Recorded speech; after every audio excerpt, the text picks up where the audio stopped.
Good afternoon, everyone, and welcome to the Hampton and Richmond Borough Watch-Along as the Beavers take on the Urchins of East London as Hornchurch have come to town this February Saturday. It's been 10 long days without some HRBFC football, giving our two postponements against Totton, and who do we also get called off against midweek before that?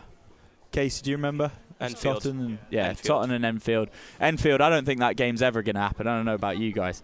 But that was called off for the third time. So let's hope it's fourth time lucky, as that's been rearranged for Tuesday, the 3rd of March, I believe. I'm joined by Mr. Kelly Martin. How are we, Kelly? I'm good. Glad that we didn't have a cancellation today. The rain was a bit of a scare. We had a 10:30 pitch inspection. But as everybody is here and everybody's ready to go out, the game is on. Yeah, and the pitch looks pretty good. I think, you know, they've done such a good job, I think, overall this season. Even the Worthing game, that was a game week with a lot of games cancelled. R1 wasn't played, pitch played fine, and it looks in really good condition today. So hopefully it won't jeopardise the quality that we see in just a little bit. Hornchurch, obviously formidable opponents, will probably be required to do something very similar to the performance we put in against that Worthing side. Hornchurch currently find themselves 3rd in the league, but they're only 4 points off top with 2 games in hand. And as many of you will know, they were unbeaten in the league until the 10th of November, where they eventually lost to Chelmsford. But they've only lost 5 times in the league, and even though it's only been 5, they're starting to lose maybe a bit more, dare I say. 3 of those 5 losses have come in December and January. But again, that's only a slight dip in form. So without further ado, Kelly, who's starting? Here we go. So the team sheet here, we have for the Beavers, a debut for our new number one, Aaron Maguire. We have Paul Field, Edwino Vaz, Brendan Kiernan, Sam Deadfield, Craig Fussin-Made, Taylor Clark, Harry Thomas, Alan Massey, Mike Atkinson, and David Long-King. On the bench for the Beavers, we have Ronan Silva, Hayden Vaughn, Jordan Greenwich, Aaron Lacey, Nana Boateng, Harry Gardner, and Reese Grego-Cox, the lone goal scorer of our last game. For Hornchurch, we have Arthur Nasta between the sticks, Josh Hare, Harry Gibbs, Josh Rees, Tom Raitt, Angelo Balanta, Miles Weston, Sam Ling, Nathan Bertram Cooper, Henry Sandat, Junior Marias, and on the bench for the Urchins, we have Reese Byrne, Mackay Welch, Darren McQueen, Charlie Pegram, Giles Phillips, Frankie Edwards, and Bobby Gelman. And the gaffer for us, obviously, Alan Dowson, and coming for Hornchurch is Daryl McMahon. Cool. And who in our side are you most looking forward to watching today? I mean, he's not on at the moment, and I would say Reese Grego-Cox if he was starting. I mean, he's been able to make something out of nothing. I'm excited to see the Chelmsford duo, David Long-King and Taylor Clark. I think the last couple games, obviously, it's his second game for us, David Long-King. I saw he had great composure coming from Chelmsford. He has a lot of experience at this level of the football pyramid, and he brought some composure. Also, he's a big presence, and against a team that does have a big player that we'll get to very soon, he's going to be good handling him in some of those set-piece situations. So obviously that's on the defensive side. Edwino Vaz has just impressed game in, game out, whether he's playing at left back or up on that left attacking mid side. I think that he's against someone like Reese Grego-Cox who can really make something happen. He's energetic. He loves to take people on. He's maybe the non-league Jeremy Doku, if you may say. And I'm excited to see if he can finally get that goal he deserves. Yeah, I think he's very well suited to that kind of 5-back, left wing back role. And I know the coaches have stressed getting our wing-backs into attacking positions consistently and putting balls into the box for our strikers. So hopefully that will continue today after, Vaz, I have to agree, has been very, very deadly down that left wing and has been a constant thorn in opposition sides. And, David Long-King, I think you're right in the experience, but he's still very athletic. He's got the experience of being a 30-year-old, but you're not worried about his legs like maybe an elder statesman of 35, 36. So, and I thought the experience not only showed in how he played, but he was one of the most vocal players in our last game against Worthing, which is always going to come in handy, especially because we have some young centre-backs with Harry Thomas starting today. And you briefly referenced him, but who were you mentioning on the the Hornchurch defense. Yeah, that is Harry Gibbs. You don't often see a center back with almost 5 goals at this point in the season. He's got 4 goals and an assist to his name, 5 goal contributions this season. And you can't see because we can't turn the camera around, but he is massive. Yeah. He's definitely going to be a tough presence, obviously for the attack, for our attack as well, as he is a center back. But on those set pieces, which I assume there will be quite a few today, he's definitely going to be one to look out for. And we have the authoritative head of Alan Massey, as well as now David Long King, to hopefully quell that threat. But he is somebody that I'm going to have my eye on, as well as Angelo Balanta, and I'll let you take that one. Yeah, Angelo Balanta, he's a player I highlighted in this week's Fixture Focus. 13 goals and 3 assists, very, very good player. He came down from Boreham Wood in the National League last season, and he's kind of, his quality is shown there. Even though he is one of the elder statesmen, being 35, his experience and quality has really shown through. And I was at the reverse fixture when we went to Hornchurch Stadium in mid-October in the midst of a severe injury crisis, and the short-handed Beavers couldn't really deal with him. He got a goal and an assist in that one, and played really well in that kind of... he's listed as a striker or forward, but he was basically playing in that number 10 role, as his number suggests, and he definitely pulled the strings in the attacking third for Hornchurch. Another player worth mentioning is in midfield, the ever-present Josh Rees. Came from Dagenham and Redbridge last season, so played last season in the National League. Not too many goal contributions, kind of like the captain Tom Raitt, but they're really dependable in the middle of the park, those two. Yeah, and as well at Dagenham and Redbridge last season, he was their top goal scorer with 17 goals. Yeah. And one thing that I wanted to add, you said with Angelo Balanta, we had a hard time dealing with him. I mean, he spent 7 years at Queen's Park Rangers there. Yeah. Mostly on loan. He only made 25 appearances for the team, but even loans at teams like MK Dons as well as Wickham Wanderers, I mean, that is a player that has quality and that has really kind of applied his trade at a higher level, and so it is going to be interesting to see how we can deal with him today.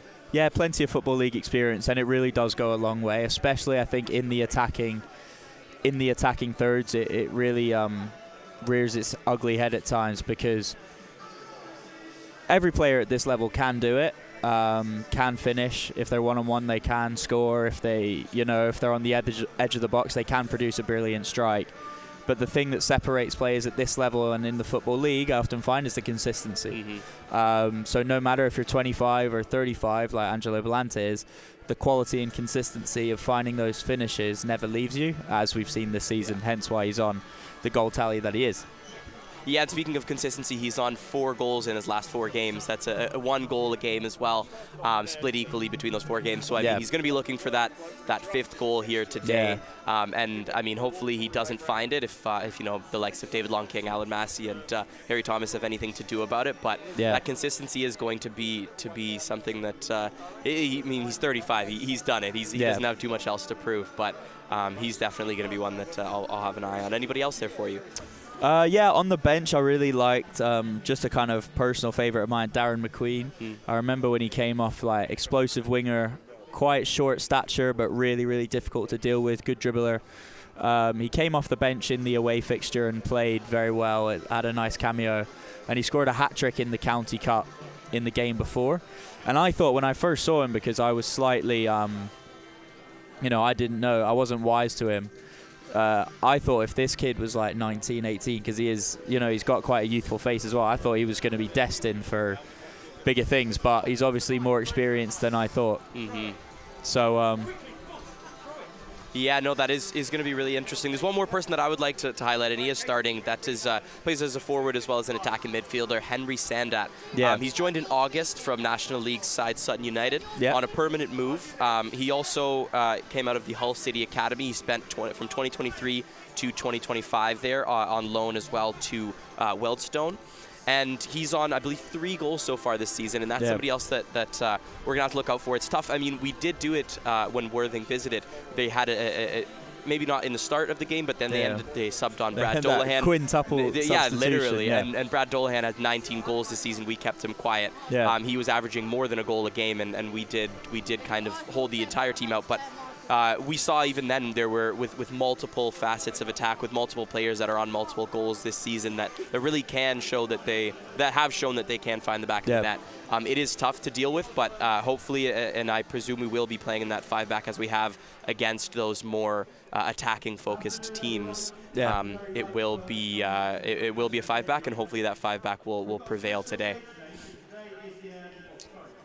And you probably won't be able to hear, but this day at BEAVERS Stadium, we are commemorating Mr. Hampton, Alan Simpson, who was the club president here for 50 years. The famed comedy writer of Steptoe and Son, voted one of the top 15 greatest sitcoms in British television history. Tomorrow is the anniversary of his death in 2017. So we have spent the week dedicating this match to him. And right now, part of the media team, Seb White, is doing a stadium announcement about Alan Simpson and his radio, and played over the loudspeakers is going to be a quote from Alan Simpson.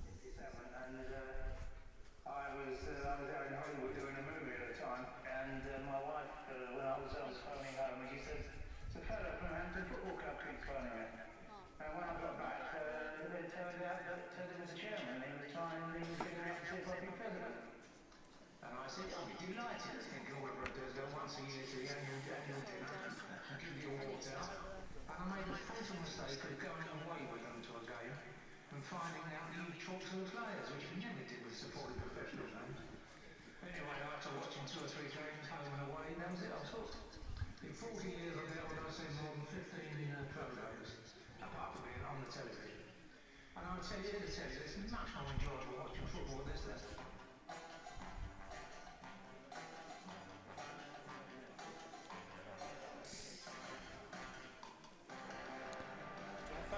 John Fagan, it's quite quiet.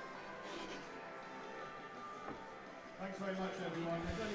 So I presume you probably didn't hear too much of that, but it was a very fitting tribute to a man larger than life, affectionately nicknamed Mr. Hampton, who was absolutely integral to the club's fortunes, taking us from lower leagues all the way to where we are now in the National League South. And now the players are walking out onto the pitch in what, dare I say, in what has turned into a rather decent afternoon weather-wise, with some blue skies poking through, and maybe, just maybe, if I'll only whisper it, but there might be some faint rays of sunshine, which are all too few and far between in England this time of year. They really are, and you don't want to jinx it. I mean, the last time I was up in the gantry with Lloyd doing other commentary, and we said the same thing. Halftime came around and the rain started pouring down, and it's the last 2 games, especially up there in the gantry. It just hits you very, very different. And hopefully, I mean, I'm sure the players are hoping. The spectators aren't probably too bothered with the coverage that we have here, but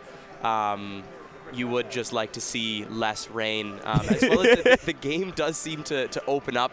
They seem to be a lot more physical. It gets a bit more intense, and it can serve you if you're a team that's looking for a goal, but also if you're looking to hold that lead, like we were throughout the latter stages of the game against Worthing 10 days ago.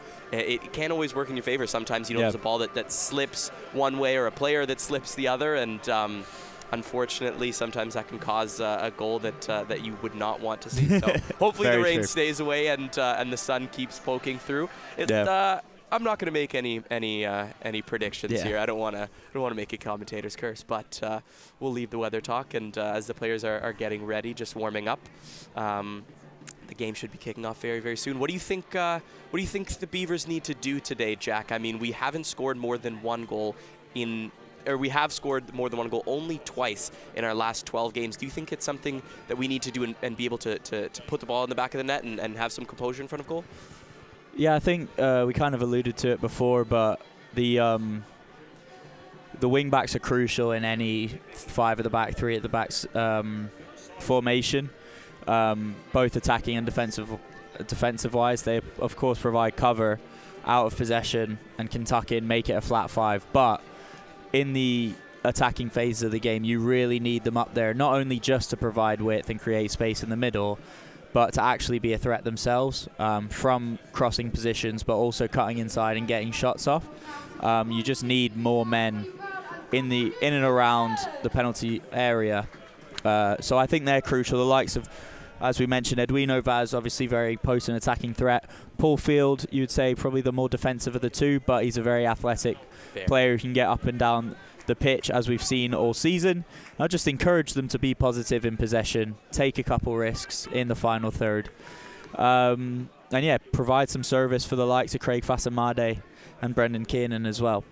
Yeah, and then quick shout out to Paul Field before the game kicks off, because he was quite phenomenal the last couple games. He's been shutting down any attacking threat with that physicality. He's very fast, and I specifically remember the matchup between him and Danon Lewis of Dorking Wanderers. So hopefully he can do the same thing. It seems that Henry Sandat is here on left side, so we'll see how it goes. And the game is kicked off. And as now custom, it's gone back to the centre-backs and booted up the pitch. It's currently on left-hand side with Ling. Back to the captain, Tom Ray. Looks for Balanta. Flicks it on to Sandown on the left-hand side. Scott Long King in a wide position. Back to Ling. Goes inside to right, Sandat. Ling is away on the left. Gets the first ball in of the game. Finds Balanta. He's crowded out before he can do anything with it. The number 7, Reese, picks it back up, floats it back in. It will find Balanta. Amazing save from close range by Aaron Maguire. I don't know how much he knew about it, but he did well to get in his way. Then the rebound fell to Marias, who could only place the diving header wide. I mean, if that if that wasn't 40 seconds in, I think we would have heard a lot more reaction from the crowd. I don't think anybody, most people haven't even gotten to their seats or their standing positions. I don't think anybody knew it was coming for them, especially Aaron Maguire. That the ball just deflected there off his shoulder, off that Angelo Balanta header, and it was lucky to have deflected in a way that didn't make it into the back of the net. But that shows why this team has scored 48 goals in 27 matches. It's going to be a long game for the defense here if this attack continues. Yeah, and it's already a couple plays that we highlighted. The ball gets spit out. Reese plays a lovely ball back into the box with the perfect weight on it. Balanta meets it basically from less than 6 yards out. And even though Maguire didn't know too much about it, it was still a great save, as Hornchurch have a free kick here with Tom Ray standing over it. Left foot, curls it in. It's a teasing one. Flicked away by Deadfield. But the intended target is offside, so we will have a Hampton and Richmond Borough free kick from inside our own box. Yeah, quite the start. I think, you know, you could blame maybe Marias for missing that one, but it did fall to him very quickly, and I think the diving header is not always the easiest technique to execute. No, that's a tough one, and I mean, it didn't go too far past that, outside that right-hand post there, so I'm sure he wouldn't be too upset at himself with that effort, but you know, Hornchurch visiting fans and those on the chat, as I see we have a couple come on, URCHINS, will be a bit upset that you guys couldn't go up within the first minute of the game. Yeah, and mentioning that chat, make sure if you have any questions or comments for Kelly and I about the game, about non-league football in general, about anything that's going on, please do let us know, and we'll be sure to get to all of them in due course. As Sandat plays it through to Balanta, knocks it on to Marias. Can he redeem himself with a left-footed strike? It's blocked by Massey, who comes across well. Ling is there, but he's tackled by Massey, who gets it clear only partially. But Atkinson has recovered well in the middle of the park. Goes to Kiernan. Clark looks to release Fasamade, but unfortunately his effort is skewed and it is out of play on the near side, very close to us for a Hornchurch throw-in. And it looks like it will be Sam Ling to take. It's worth noting Hornchurch also operating a 3 at the back system, matching our own formation.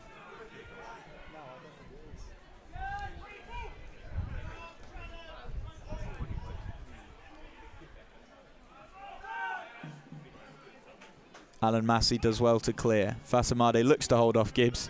No easy task. Brendan Kiernan pressing well. But Cooper is unfazed as his channel ball runs straight to the feet of the debutant Aaron Maguire. Aaron Maguire, keeper, is his first loan move away from his parent club, Tottenham.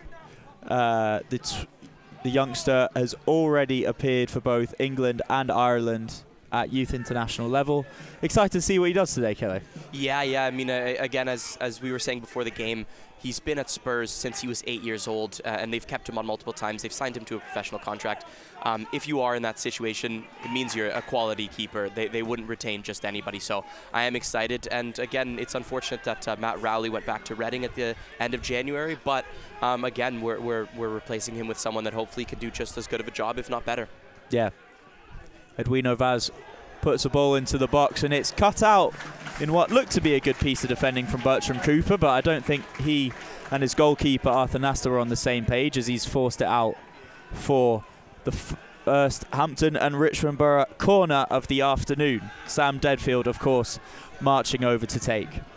And yeah, Aaron Maguire obviously made that save 40 seconds in, didn't know too much about it, was still in the right place, and his goal kicks have some length on him. That's about all we can report so far. Sam Deadfield standing over this corner. Long King has ventured up. Massey has ventured up.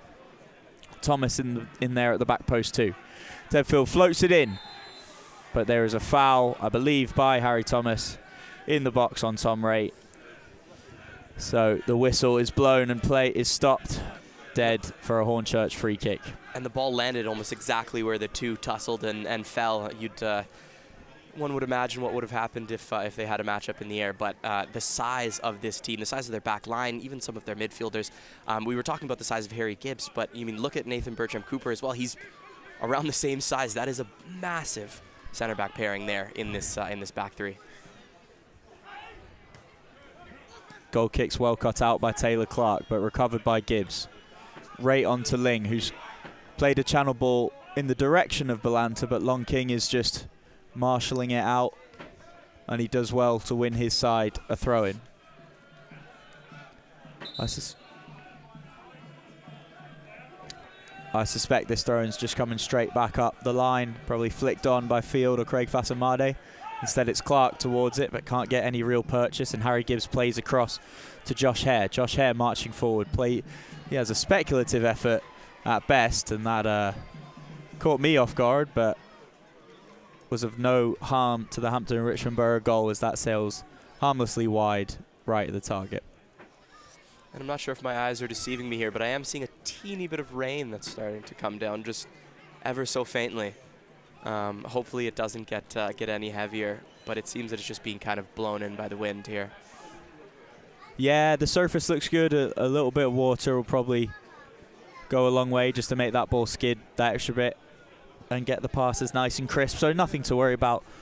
As we mentioned before, doubt it will have too much effect on play, if not make it better, if anything. Balanta almost inventively chests it on. Harry Thomas, it was a clearance, but it turned into a good ball for Paul Field, who just gets the wrong side of Sandat, who does well to win a free kick for his side. Somewhat cheaply, according to the home fans around us. Great plays it back to Gibbs. Gibbs goes across to Hare. Or excuse me, yes, to Hare. His forward pass cut out by Thomas. Thomas to Deadfield and back again. But the pass is intercepted. Edwino Vaz under it to head it to Clark. Game hasn't quite settled into a rhythm just yet. Ball spending a lot of time in the air. Yeah, after that first scare, nothing's really threatened either. Either goalkeeper, and nobody's really gotten into a threatening position in that final third, which is, again, good for the home fans and good for the Beavers, but hopefully they can start to create.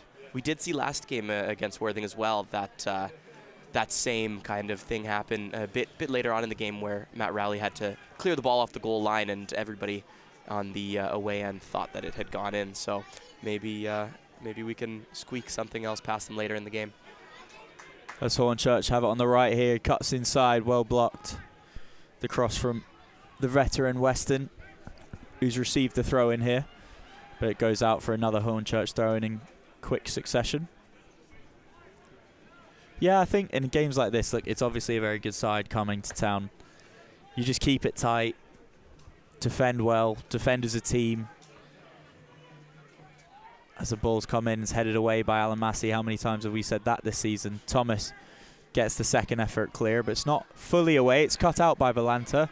Cleared again, only partially by Massey. It falls to Marias on the edge of the box. Can he fashion a chance? No, he can't. He's tackled. Deadfield is the counter on as he looks for Brendan Kiernan, who's in between the two centre-backs. But the ball is dealt with, and it was always going to be tough for Kiernan to bring that one down, wasn't it, between them two? Yeah, I'd say both of them have about 5 or 6 inches there on him. Yeah. It's definitely tough. I mean, you can beat him with speed, but once a big defender gets their arm out, it's almost impossible that you're going to get by them and get to the ball without fouling. And yeah, as I was cut off, I just think you stay tight for 60 minutes, 65, and then the space should open up, hopefully, as Hornchurch maybe look for a winner. Teams get tired, both mentally and physically, then the spaces open up. So I just stay in the game for as long as you can. That doesn't mean play too negative. I think when we do have the ball, we can be expansive, like we look for there. Sam Deadfield looked to turn them over quickly. I think that's always a good thing, especially when we have the pace of Fasamade and Kiernan up there. And I know they are quite physically imposing, but they're not the fastest of centre-backs, I will say that. Yeah, and if someone can thread Fasamade in through the back there, I think that there could be a really dangerous chance on the counter. You would say, though, against Worthing, we did manage to maintain possession and slightly dominate for some periods of the game as well. So depending on energy levels here, as we see Fasamade coming up on the right-hand side. Yeah, again, it's that combination where Deadfield played it quickly with the outside of his boot. Fasamade challenged Ling for the ball, but Ling comes out on top, plays it back to his goalkeeper, Nasta. Michael Atkinson does well in the middle initially to retain possession, but he lost it, unfortunately. The probing pass forward from Sandat is cut out well by Massey. And Maguire sends it up the pitch. Good contest from Paul Field, and the ball's back at the feet of Hampton and Richmond Borough. Only momentarily.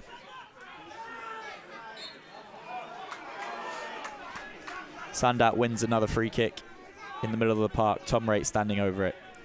Looked to play quickly. Instead, he elects to go back towards Gibbs.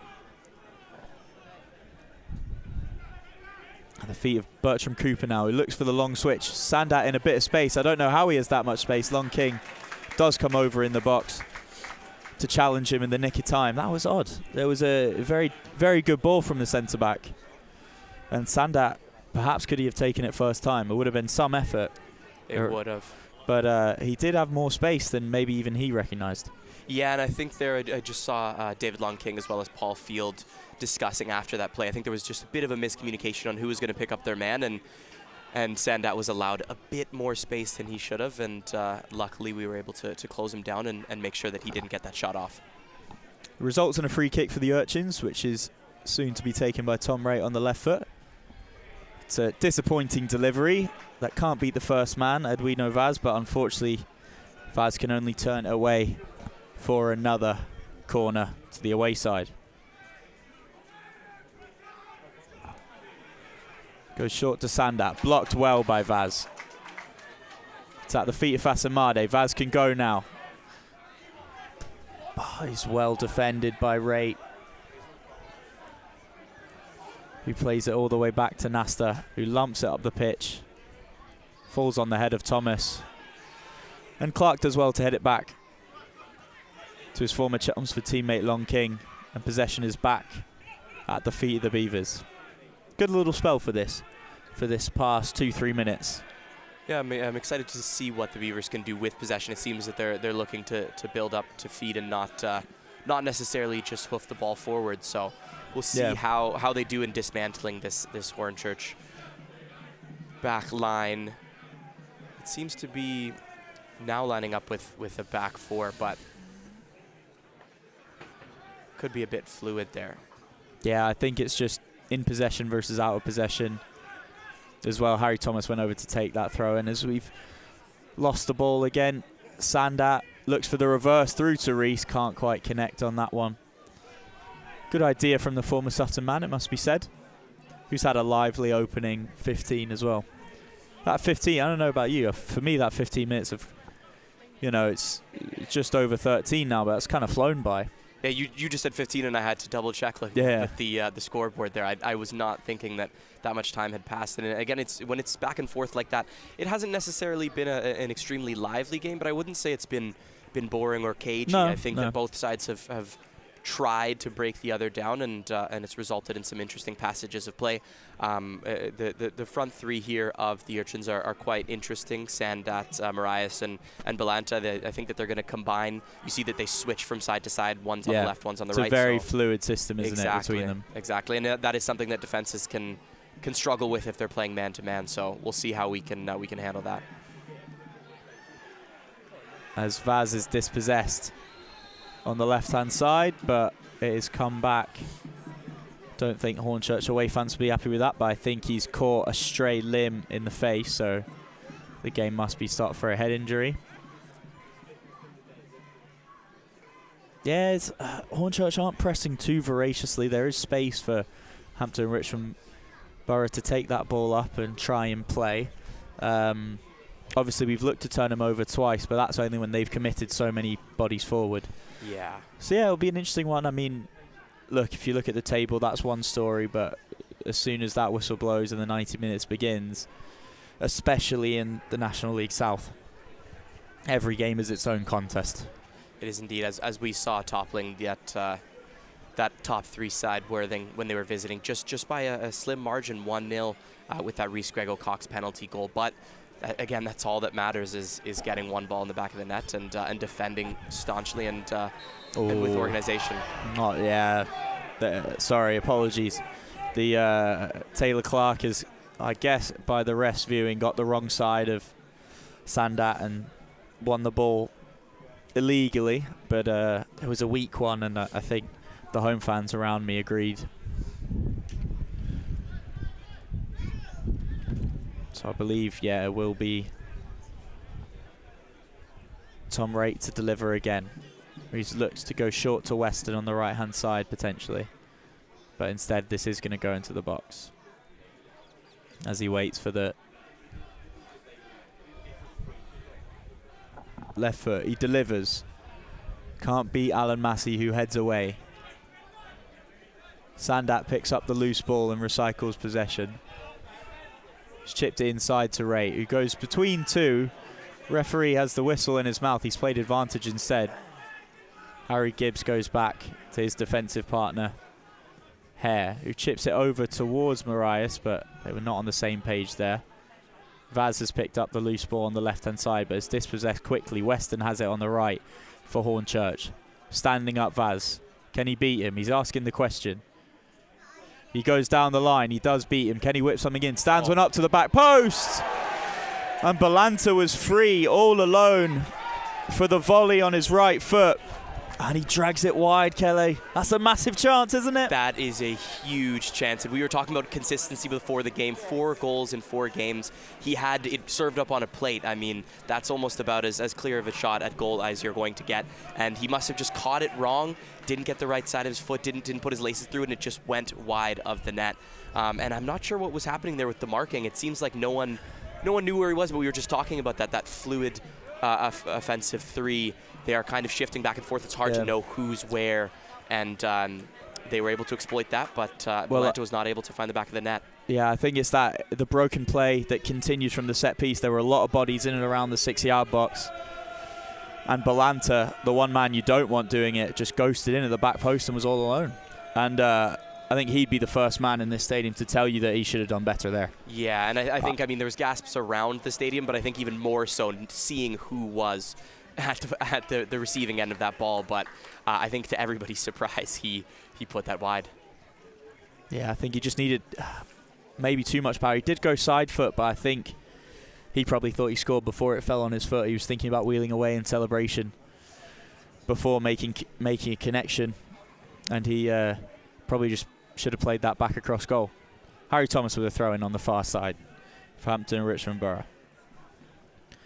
It's back to him, to Clark in the middle, back to Thomas on the left-hand side. Can he deliver on his left? It's not a bad ball from the centre-back. Headed away by Ling, only as far as Deadfield. He goes to Kiernan. Can they fashion an opportunity to shoot? They do! Kiernan strikes on his right foot, but it's straight at Nasta, who collects and looks to play in Balanta quickly. And it has found him on the goal, on the boot of the goalkeeper. Balanta stands up. Long King looks to cut inside. He does. He gets a shot away. It's a good save from Maguire. but the rebound is put in by Henry Sandat as Maguire couldn't parry it out of danger. It was straight back into the 6-yard box. Henry Sandat was there to capitalise, and he's made it 1-0 to the Urchins of Hornchurch. Disappointing one there, Kelly, after creating what was our first real chance of the game, to be turned around just by one goal kick like that. Yeah, again, you'd think that there would be a bit more of a structure and of a plan for the ball being turned over, considering we are facing a team that has such an attacking strength. And Angelo Balanta received the ball. I thought that David Longking could have done a bit better to get back, track back, and receive that goal kick, or that boot from the goalie. And then Angelo Balanta took him on the inside, did well to take a shot, but Maguire did really well to parry the ball away. And again, we've been talking time and time again about this man marking, this fluid attack, and it seems that there's still, commitments being mixed up with the defensive side, and again with a parry, you never know where the ball is going to go, and it landed right on the foot of Sandat for him to just very easily put it into the net. Yeah, it may have been a bit harsh, my commentary. I think Maguire did make a really good save from that initial Balanta effort, and you can't really blame him for that. Sandat had just picked up a good position, like centre forwards do, in and around, to pick up loose scraps. It was very much a poacher's finish, instinctive volley, just sending it right back at Maguire. And nothing he could really do with the follow-up effort. And yeah, I think Long King just misjudged the kick. You don't really let those bounce, or you try not to. Yeah, I think he'd be disappointed with that. 1-0 to the away side. Tom Raitt puts a ball in, but I think it's been spilled initially by Maguire, but he did have two hands on it and was judged to have been fouled by those two big centre-backs. And that goal coming in the 20th minute. So there's still plenty of time.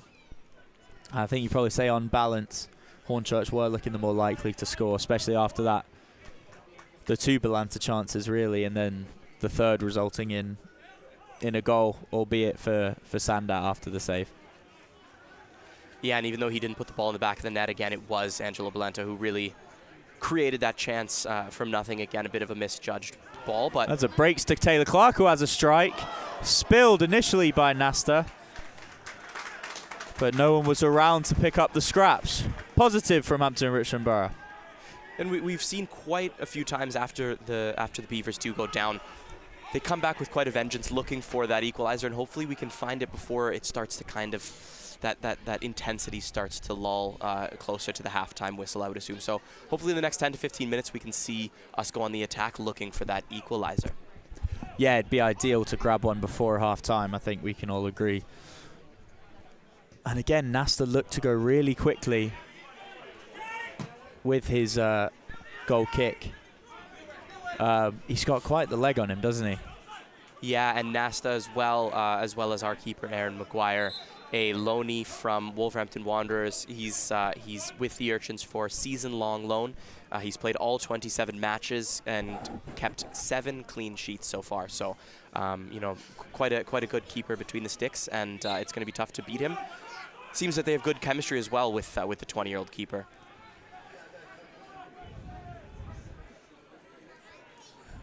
Believe that's Hare on the right. Whips a short ball in. But it's poorly dealt with by Raitt. Deadfield volleys it in the direction of Fasamade, who hasn't really seen a lot of the ball. He's doing well to chase lost causes and press, but hasn't been his game so far. Through no fault of his own mind. The game's now settled into a bit of a rhythm with Hornchurch dominating possession.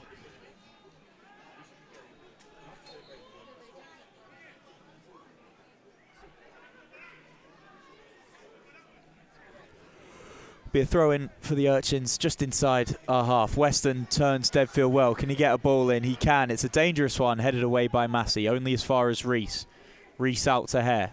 Can he deliver? Back to Weston instead. Checks left. Returns it to Ware, plays a really high one. It's fallen to Balanta in the box, but he's crowded out. Goes back to Raitt, who plays a nice one into Marias, who turns and shoots. It was an unorthodox technique. I think maybe he was instead trying to play the ball across there. But Either way, it's ran out for a goal kick. Dangerous again, though. Dangerous again, and again, Marias with quite a bit of space. He laid the ball back there to Rayton. He didn't check back. He didn't move. He stood. He knew where he was. He knew he was onside, and he watched as the Hampton Richmond Borough defense shifted towards the ball holder and just received the ball on the turn and then struck it with his left, but just dragged it a bit too far and couldn't find the back of the net. Maguire with a long goal kick onto the head of Deadfield. He can only head it out of play. Hornchurch throw in by the away dugout. We have a comment from 1964 DTC. Arthur Nast as a quality keeper, one to keep an eye on for the future. For your information, thank you for the comment. And as Deadfield chips one over, excuse me, Fasamade got the wrong side of Gibbs, who goes down in the challenge and is not happy with the referee that he didn't get a free kick, but he can only turn it away for a goal kick. For a corner, excuse me. Second corner of the afternoon for the Beavers. Sam Deadfield to take. Bit of space for Taylor Clark on the edge. Very, very crowded in and around that penalty area. The ref has stopped play just to have a word. Mike Atkinson is in there. Harry Thomas is in there. Starting basically on the edge of the 6-yard box. Not too much of a run up. Craig Fasamade in and around Nasta. The ball comes in. It's got good quality. Almost found the head of Alan Massey, but he's just beaten by his marker, who heads away. Back to Deadfield. Can he get another ball in? Instead goes inside to Clark. Chops one way. Can he get a shot off? He's ventured into the box. Crossed it. But it's cut out well. And Reese clears. Field to Vaz. Vaz crosses it. It's very deep, too deep. Long King can chase the lost cause. He's been fouled off the ball. Say the home fans. Referees having none of it. And it will be a Hornchurch throw-in. Better from the home side. They've taken this throw-in quickly. Taylor Clark harrying Sandat, who beats him. Sandat does well to win a foul in the middle of the park. He's been my man of the match so far. Henry Sandat. The home fans rather incensed by the combination of those two decisions. I didn't quite see the Long King one, did you? Yeah, he was running to collect the ball as it trailed out to this right-hand side of the pitch, and he was tripped up. But again, it was in his stride. There was no intention. Tom Raitt was behind him, and he just kind of clipped the back of his leg and caused him to fall. But it was inside of the box, and again, this foul on the back of that, and for Taylor Clark to receive his yellow card, the first yellow card of the game for either side. You can see how Beavers fans would be quite upset about that. Anyways, the free kick came to nothing, and it's back in the hands of goalkeeper Aaron Maguire, who will look to launch this up the pitch. Towards Vaz, but unfortunately it's gone all the way out of play. Too much on it. Possession gifted back to the Urchins. Long throw up the line towards Weston. Harry Thomas wins it. And clears it again towards Kiernan, who looked like he was being held there by the centre-back. Deadfield, can he release Paul Field? Yes, he can. Paul Field into the box, shaping for a shot, checks back. He does well to keep possession, but Sandat does well to get back in. Paul Field tries to nick it off him again. No foul, boys, no foul, no foul. Very well done from Paul Field there to recover possession and find Deadfield in the middle of the park. Plays it out wide to Edwino Vaz. He's got Weston. Dances past him really easily. He's fouled. Chips a ball into the box. The advantage is played. Atkinson heads it on. Can he let it come down and just have a strike on the volley, perhaps? Maybe you would have liked that to fall to a different player. Atkinson back to Vaz. This is better from the Beavers. Atkinson. Deadfield. Can he deliver? He can on his left foot. It's a deep one. Too deep. Goes over the bar and out. for a Hornchurch goal kick. Better though, really well played from Paul Field there. Really, really well. And just before Paul Field received the ball in that that right half space here, a really nice outside of the foot pass from Deadfield to set him up. Yeah. I think that I would like to highlight, and again, if you would have seen it, you would have maybe cringed or creased a little bit. I mean, that was something that, you see it and you see it, the ball's on, and you play it, and it's just footballing instinct. So really, really nice there from Deadfield. Yeah, wonderful combination of technique and endeavour there as Deadfield played a lovely ball out to Field, who initially almost lost it, but won it back twice in quick succession. And you need a combination, obviously, of that quality and effort, and that was on full display in that little 90-second interchange. As the ball's back with the Beavers now, Sam Deadfield is fouled. Much to the delight of the home fans who are pleased to see a refereeing decision go their way.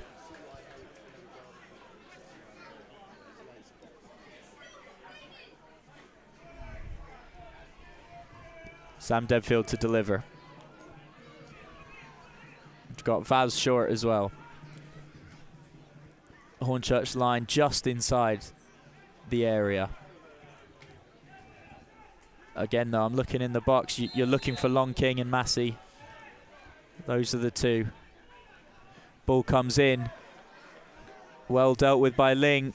The volley by Clark is closer than I would have given it credit for. It wasn't struck with too much power, but does in the end sail harmlessly wide of Arthur Nasser's left post. Bit of an awkward one there for Clark at the top of the box, but he did well to hit it, direct it towards net. But as you said, just a bit wide of that left post of Nasta there. Yeah, it was probably, sat up at an awkward height for him to really strike that on the volley, and couldn't get as much purchase as he would have liked.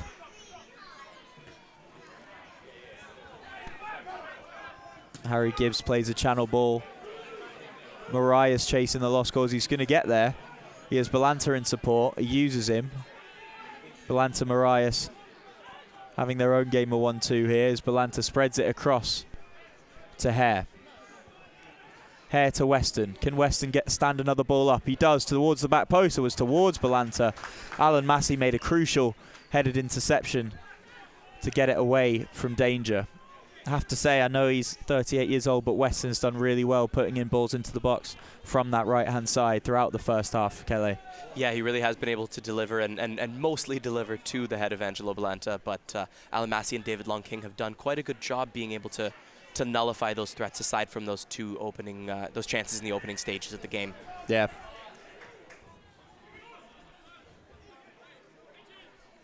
Alan Massey heads away.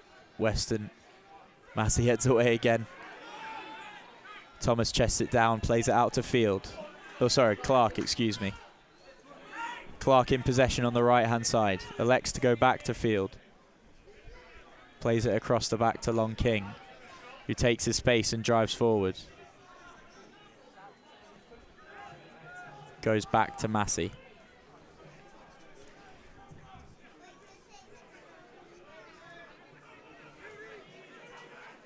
Mike Atkinson has dropped in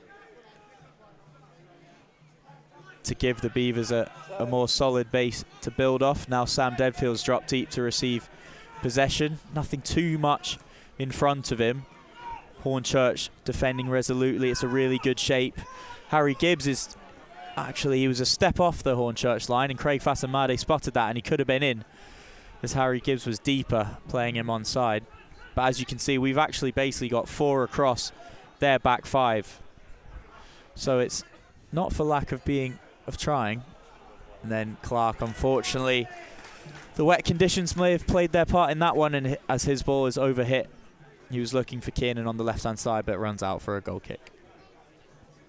And this is a time, I think, that is crucial, Jack, for the team to keep that intensity up. We did see quite a bit of positivity in play, but if that falls off towards the end of the first half, where we're just nearing the 34th minute of the game so far, and we have 11 minutes, and if that pressure stays up, either find a goal or go into the second half with that momentum. But I think if it falls off before the second half, it's really, really tough to catch it once you come out of that tunnel again. Yeah, this has been Hampton and Richmond Borough's best spell, I think. It'd be really nice, maybe even not, as Reese driving forward Can he unleash one? He does. It's deflected. Crucial interception there from Long King as the deflected effort was looking to fall to the feet of Marias. Weston has it on the right-hand side. Vaz dives in. On his left foot, he's whipped one. It's too deep.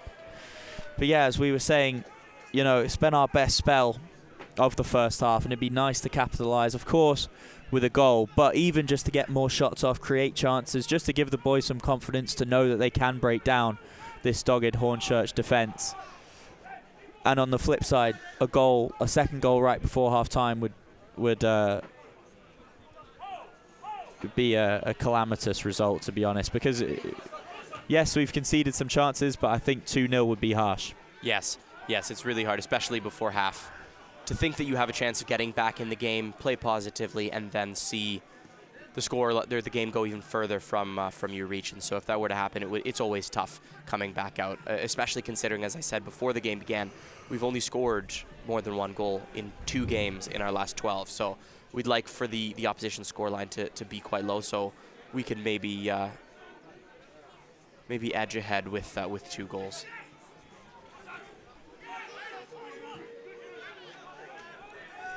Possession back with Atkinson in his own half. Goes back to Massey. Thomas on the left-hand side. Chips it over in the direction of Kiernan. Bertram Cooper does well to head that one away. At the feet of Weston now. Josh Reese in the middle plays it forward to Belanta, who elected to leave it in the dummy, but didn't fool Alan Massey, who blocks it out for another Hornchurch throw-in on the far side, right around the halfway line by the 4th official. 10 minutes till half-time, just about, plus added time. It remains 1-0 to the away side. Craig Fasamade does well to cut out a casual ball, but Field unfortunately couldn't play it quickly. Ling did well to make up for his error. Field eventually plays it forward towards Kiernan, but I mean, yeah, it's a handball from Mike Atkinson in the middle of the park. I think Kiernan's finding it really tough to win those long balls against Gibbs and Bertram Cooper. He needs the channel ones, but I just think when Bertram Cooper and Gibbs are set, they're finding it quite easy to cut out those channel balls because they're not actually having to run that much due to their positioning being so good. Yeah, positioning and size. I mean, as you saw, the ball was up in the air. It was falling for a 50-50 between Bertrand Cooper and Brendan Kiernan, and there was almost no chance for Kiernan. Cooper easily dispossessed him, easily moved him away from the ball. I mean, the sheer size difference. I think that unless the ball is clearly on, unless the player clearly has a channel to run down, as you mentioned, it is going to be one of those ones where I think it's almost better not to play that long ball if you don't have to. Yeah, I mean, we call them 50-50s, but they're anything but today. Yeah.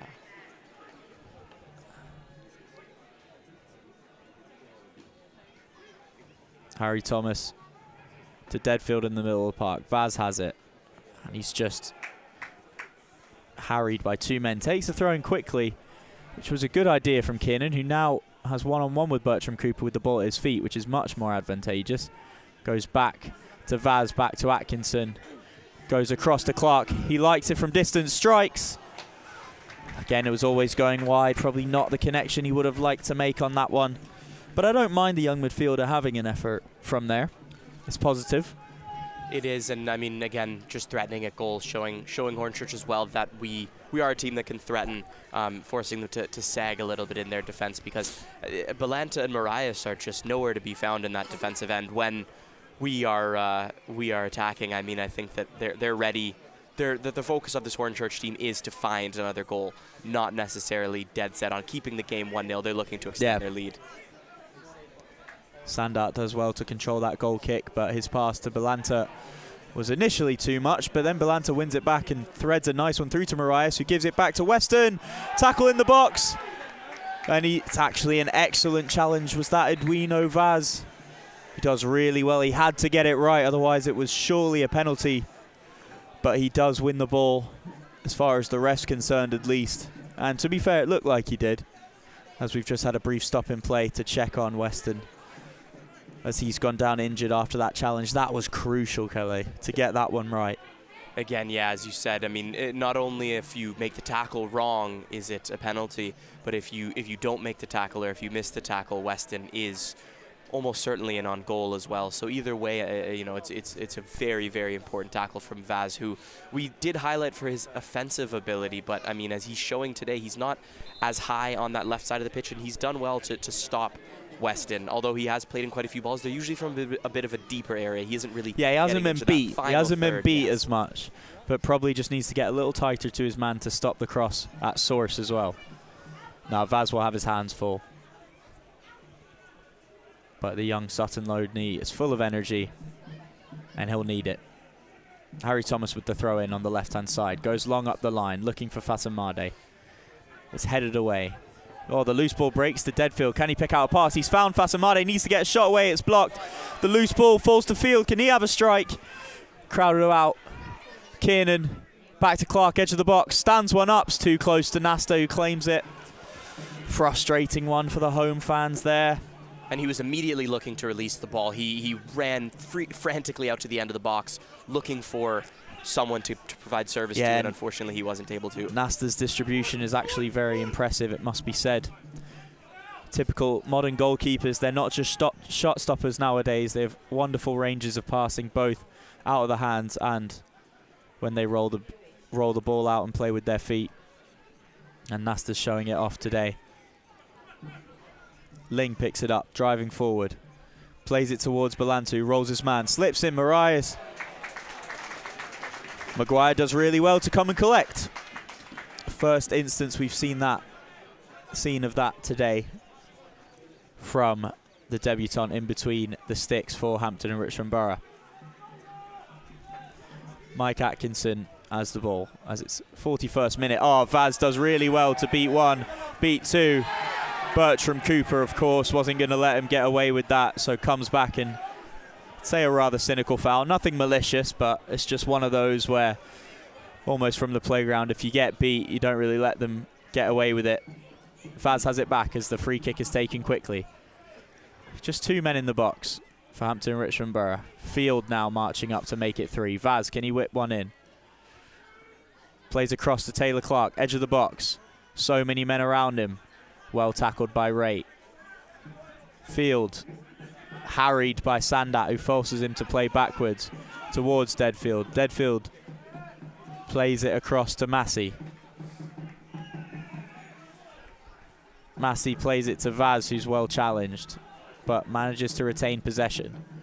Thomas plays a nice 1-2 with Vaz. Oh, it's cut out by Bertram Cooper. Goes forward to Moraes, who can't quite collect after it awkwardly hits his chin, it looked like. Field plays up the line to Brendan Kiernan, who can't get it under control, and it runs out for a Hornchurch throw-in. Again, another period of positive play for the home side here. Sam Deadfield is looking very, very, very good. He's, again, threaded a really nice, really clever pass there through to Craig Fasanmade. And Edwino Vaz, too easy. Very, very good as well. Just so shifty, so hard to contain. And as you said, you know, the only thing you can do when someone beats you like that is foul. Yeah, you just knew as soon as Bertram Cooper got beat and you saw him going back to recover towards Vaz, you knew it was going to be a foul. Sorry, I didn't mean to cut you off, but basically there was a throw-in from Hornchurch there, and Balanta just had such a free header right under our noses. And it's just obviously he's a player of quality, and as Vaz turns his man, finds Deadfield. Deadfield plays it out to Paul Field. Paul Field, can he get a ball in? Instead, goes towards the edge. Vaz has come across to the right-hand side. He releases a strike! Oh my God, what a save from Arthur Nasta. What a save. That would have been a goal of the season contender at Beverley Stadium. What a strike from Vaz. And dare I say, we had the perfect view of that. Right behind him as he struck it. The ball was moving all sorts of directions in the air. Nasta does really well. Reaction save. It was hit with some venom. If that was just a foot or even just a couple of inches to his right, that would have buried in the top corner. What a save from the young Wolves low knee. Sam Deadfield standing over the resulting corner. It's a decent ball. Can he find anyone? It's cleared away. Vaz does well to win it again. Bit between their teeth now. Clark has a strike. Tom Raitt does well to block. Thomas looks to keep it in the attacking third. Hornchurch can counter now. Sandat has played an outside of the boot pass over to Marias. Balanta's charging forward. He's played through. And he slotted it in for 2-0. A sucker punch for Hampton and Richmond Borough, who created their best chance of the game just moments before. A deadly counter-attack from Hornchurch. And that man we've mentioned all too many times, Angelo Balanta, has doubled the away side's lead. That is the sucker punch we were talking about, isn't it, Kele? It is indeed, and I mean, it's almost identical to the last goal. We had a chance, and almost immediately after, a ball was played forward, and a long ball at that, onto the foot of a Hornchurch player. This time it was Junior Marias, and he was able to slot the ball. As you said, Angelo Balanta came storming up the middle of the pitch, and Alan Massey was trying to stay at his heels. He was close. He was able to extend a leg as Balanta received the ball, but he wasn't close enough. He wasn't quick enough, and Balanta got the better of him, put the ball in the back of the net. Past Maguire, there's almost nothing Maguire could do. No. I mean, he's been slotted. You know, it's a side foot finish. You know, you'd back the majority of the players in the league to finish that, let alone a player who now is on 14 goals for the season. And dare I say, that's just some quality on display from a really good side. It was an amazing save by a very good goalkeeper in this league who forced, you know, not every keeper in the league makes that save. Dare I say, probably not most keepers make that save in this league. And then a combination of Sandat, Marias and Balanta have caused some problems, all playing their part in that second goal. That initial outside of the boot ball from Sandat to Marias. Marias did well to hold it up, wait for his on-rushing attacking partner, Balanta, who timed it to perfection and arrived. Was Johnny on the spot to make it 2-0. Oh, it feels cruel, though. It's like, you know, the past 15 minutes have been Hampton and Richmond Borough's best, and instead of having a goal to show for it, they've, unfortunately, the away side have doubled their lead.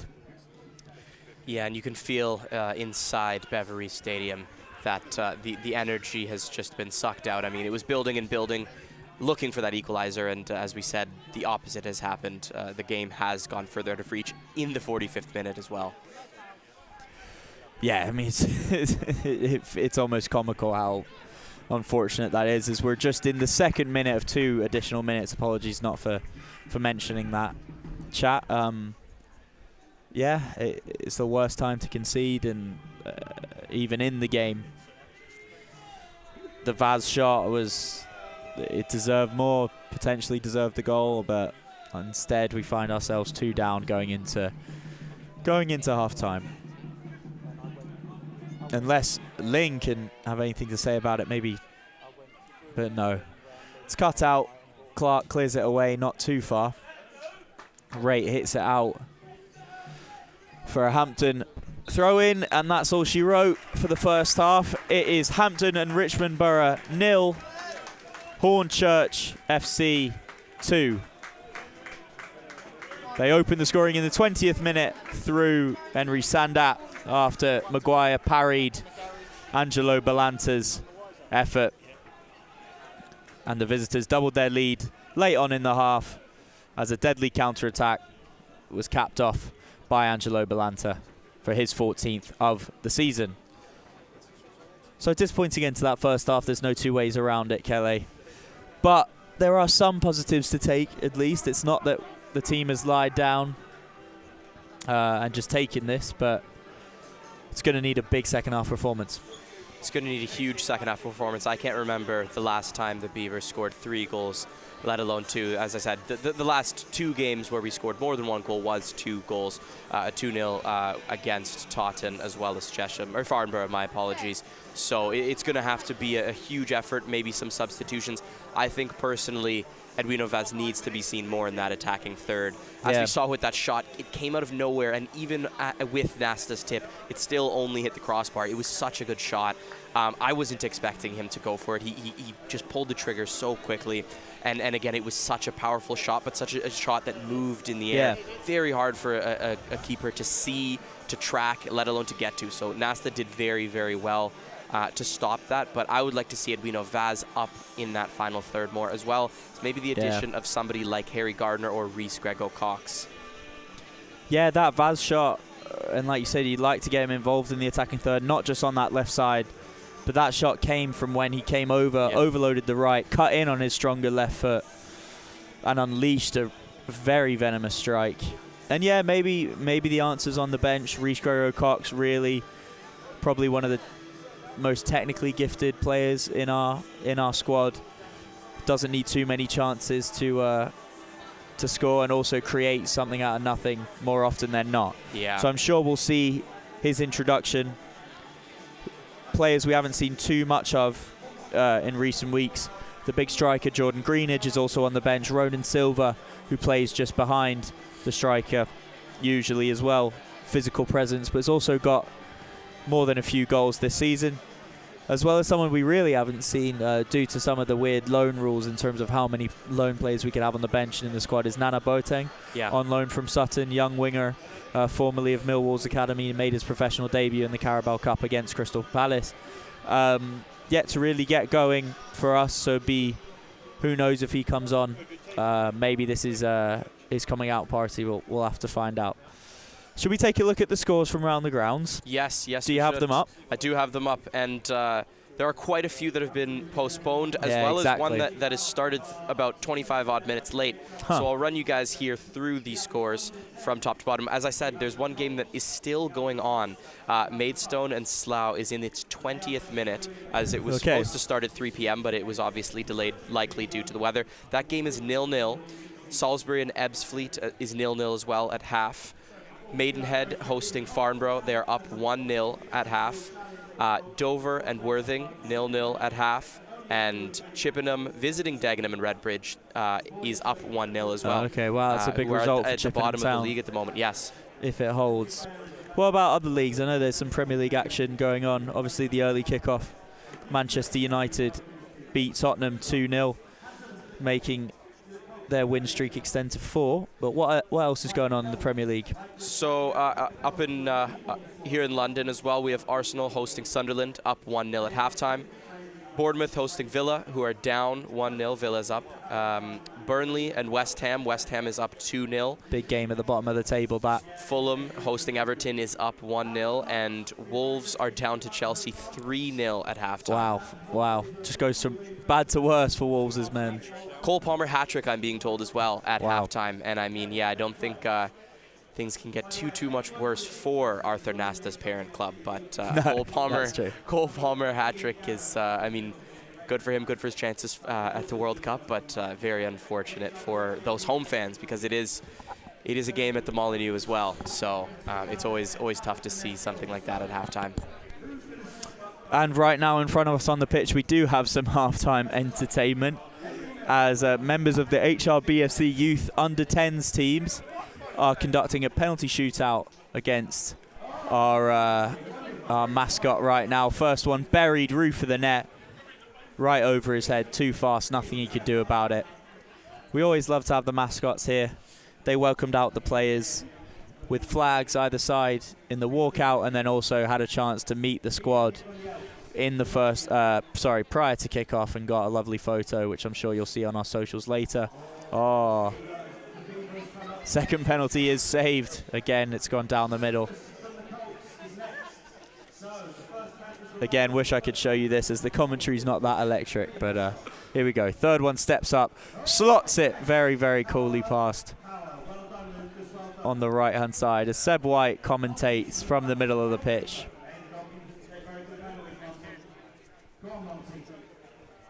Monty, the goalkeeper, steps up, smashes it on the left-hand side, scores.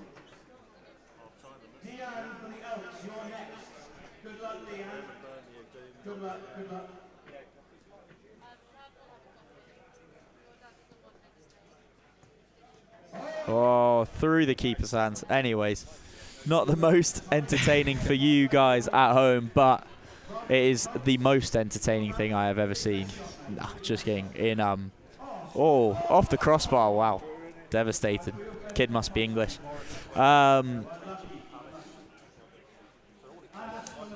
What do we need to see in the second half, Kelly?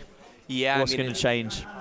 Obviously, we're out here, but if I was in the dressing room, I would assume that that Dowsett would be telling the boys that, you know, there are not only a few lapses in that defense. Again, it is very hard to defend against a front three of Junior Marias, Angelo Valenta, as well as Henry Sandat. Yeah. Especially when you have someone playing service from the right side of the pitch, like Weston as well. It is tough to kind of follow them, but I think that maybe whether that's communication, as we said before the game, David Long King is very good at using his voice, being vocal, being a leader, and keeping the back line in communication with each other. But it seems to be the case that the fluidity of Hornchurch's front three are causing some problems. So maybe just making some tweaks or encouraging more communication in that back line. And then at the front, I think, again, playing a bit more to the feet. I think that the crosses, the attempts into the box, it's just futile at this point. It's difficult when you are facing a team with such a physically dominating back three. You know, these Hornchurch defenders are hard to get by, and even harder to beat in the air. Yeah, so exactly. Maybe just switch it up a little bit. Try things like the shot from Vaz, I mean, isn't something you'd recommend, but maybe playing to the feet, looking for triangles, looking to kind of play a ball into the box on the ground as opposed to in the air. Yeah, maybe you could. I'd like to see Brendan Kiernan, like you said, get it to feet. Maybe you should drop in a little more, let Fasamade play on the last line, and, you know, get your best players on the ball more often. And although he's not the tallest man, Grisha Cox is actually really, really good in the air as well. If he does come on, I'd be interested to see how he fares against these two centre-backs, being Bertram Cooper and Gibbs. Of course, it is a back three, but Hare, the right-sided centre-back, looks to be the more progressive of the three. Yeah, so and helping with the attack as well. As the penalty shootout continues here. Anyone in the chat in the comments, let us know if you have any questions about the game. Comments, let us know where you're watching in from.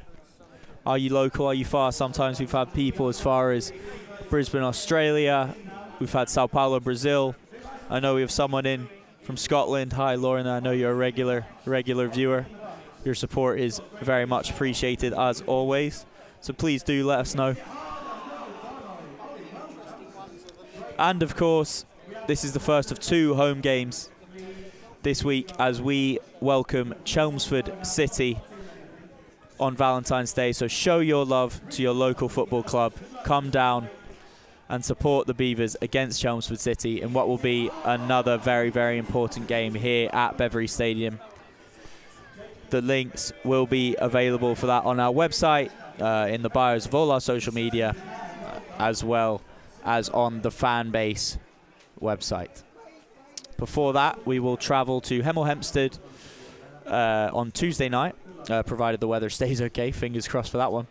And that will be our next game as we look to get some revenge back on the Tudors in El Tudico, as Seb White affectionately calls it, after we fell 2-1 to Hemel Hempstead here back in October, November, I believe. Matthew Millers-Lewis scored in that one, and he's actually made the move to League One Burton Albion recently. So congratulations to a very, very promising young striker who is a National League South product. So plenty of going on, both at the Bev and away, in the coming week. Jack, how important would you say, you know, sitting in 20th, just above the relegation zone, Farnborough is tied on points, but just behind us on goal difference. How important is even salvaging a point from behind today here? Yeah, you know, as you get later and later in the season, the games get more and more important. This is, you know, let's not, there's no surprises that Hornchurch are 2-0 up. I think, like before the game, they're a very, very good side. But like we saw against Worthing, that doesn't mean that you can't fight, you can't dig in, and you can't get a point or even 3, you know. So the points, especially at home, you'd love to get a point at home, even against these bigger sides.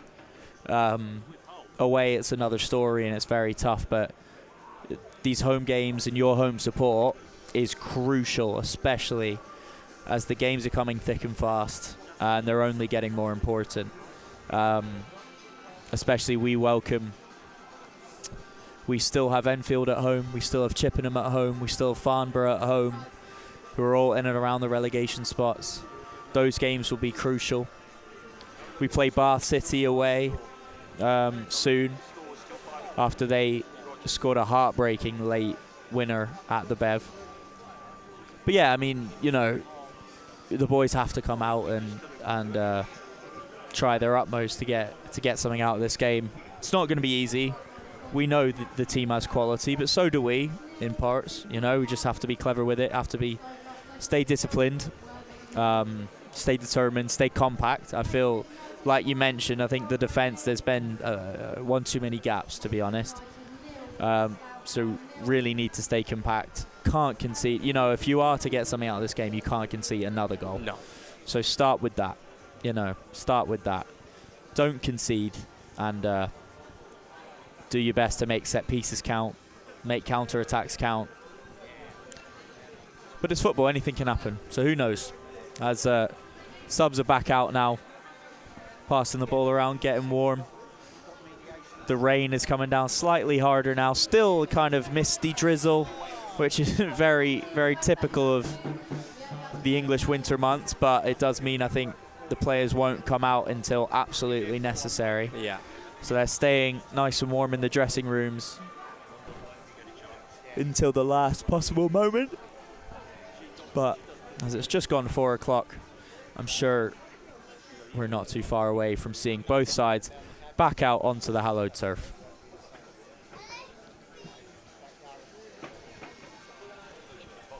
A term that I've used and I've heard around the ground is unlucky. I mean, I think a lot of people are really watching these games and leaving the Bev and thinking that, you know, we did deserve a point, or we deserved at least a goal in some of these lower scoring games. Yeah. And it just again, maybe it's composure. Luke Riddick as well, after the game, speaking with Jake Holmes, one of our staff, last game, mentioned, you know, having that composure in front of goal is so important. Being able to get in those positions in the final third, finding those channels, are something that the boys need to do a bit more, because again, there's one thing about being unlucky, but when it, you know, it's game on game on game on game, and a pattern starts to form. So hopefully, like you said, maybe with the injection of who would be a debutant, someone like Nana Boateng, someone like Reece Gargo-Cox, or just a bit of a tactical tweak, maybe even some motivation. It seems that the boys are coming out unchanged, an unchanged side. So whether it's tactical or just mental, there needs to be a bit of a shift, and maybe even a return to those last 15 minutes before the goal went in. That was, there were, you know, it was like a balloon. We were inflating and getting closer and closer and closer. And I think that goal just popped. You could see the boys as they left the field. There was some sighs. I mean, everybo's exhausted after that first 45 minutes, but you can tell that there's a bit of disappointment to be behind not only just one goal, but now two so late. I think that that came out of nowhere, just as Edwino Vaz's shot did just moments before. So hopefully, you know, they can rally and at least get a goal. The rain is starting to come down a bit harder. It still is a bit of a drizzle, but as we said before the game, that can cause the game to open up. That can cause, you know, players to slide a bit further, the ball to slide a bit further, bounce, unpredictable bounces. So again, it can be in either team's favor, but hopefully it's in the Beavers. Aaron Maguire, the debutant, in goal. Obviously, 2 goals have gone in, but that hasn't been the whole story, has it? I think, what have you made of his first 45 in Beavers colours? Well, seeing as the majority of dangerous chances haven't actually been on the net, more likely referring to those 2 Belanta chances at the start of the game, I thought he's been solid. I thought that when he has had a chance that he could save. Obviously, the first goal was a parry and an impressive parry from him to come across on Belanta's shot and push it out. The shoulder save that he had at the start, that was very good reaction, especially that quick in the game. You know, you're still getting settled. So I think he's done well, and I'm looking forward to hopefully seeing him keep out what would be a third goal in later in this half, as the game has now kicked off and the Beavers have kicked it off.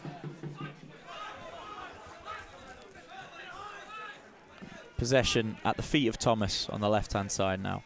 Back with Atkinson. Yeah, Atkinson's one. I don't think he's really made his mark on this game. He's dropped in when we've had possession to try and build out from the back, but you know, I think he wouldn't mind me saying that he's probably not as creative as a Clark or a Deadfield, and he's there for defensive contributions. But to be honest, Hornchurch's goals have come from counter-attacking opportunities, so it kind of bypassed the midfield. Yeah, I wouldn't be surprised if maybe the energy of Harry Gardner and maybe also his dead ball quality at times, although this season we haven't seen it as much, is Atkinson the man who gets replaced maybe midway through the second half. Hornchurch with the ball now. Sandat plays it back to Rate. He had a good first half, the captain, very composed. Didn't do too much, but also didn't put a foot wrong. Good dead ball deliveries. Harry Thomas looked to play in Fasamade, got the ball all wrong, unfortunately.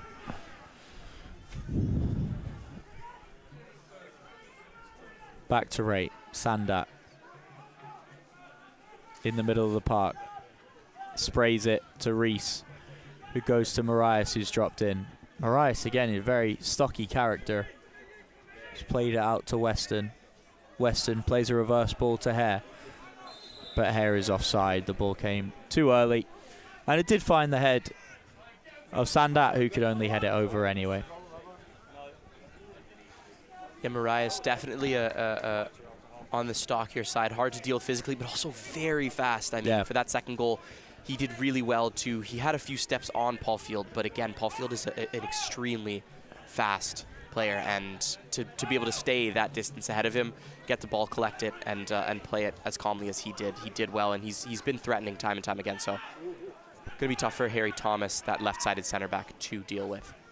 Yeah, Harry Thomas, he's a good player with the ball at his feet usually, but I think in his first season at Step 2 level, I think sometimes the physicality has been tough for him to deal with, and today he has his hands full, as do the other centre backs as well.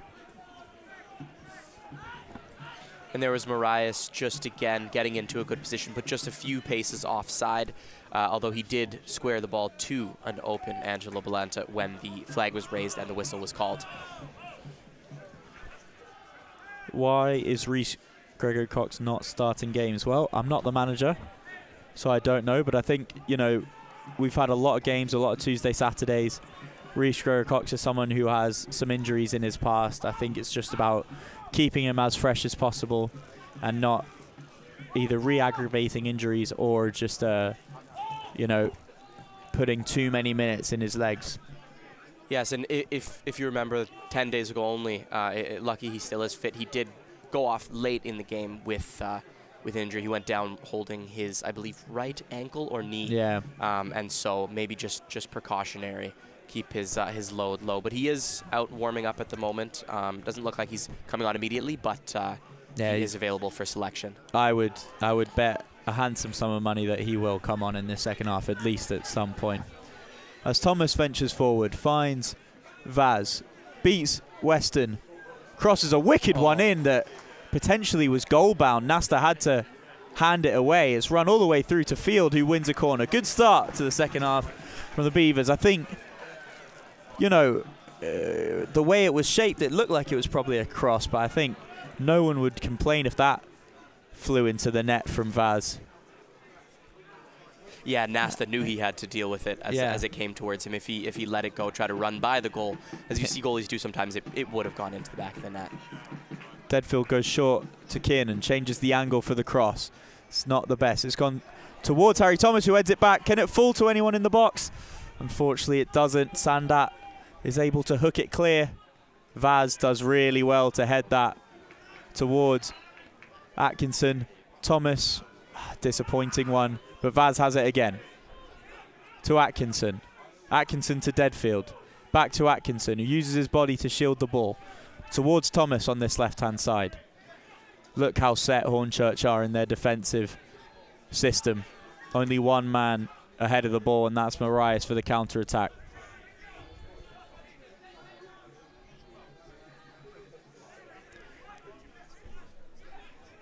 Yeah, it's going to take a lot to break this down.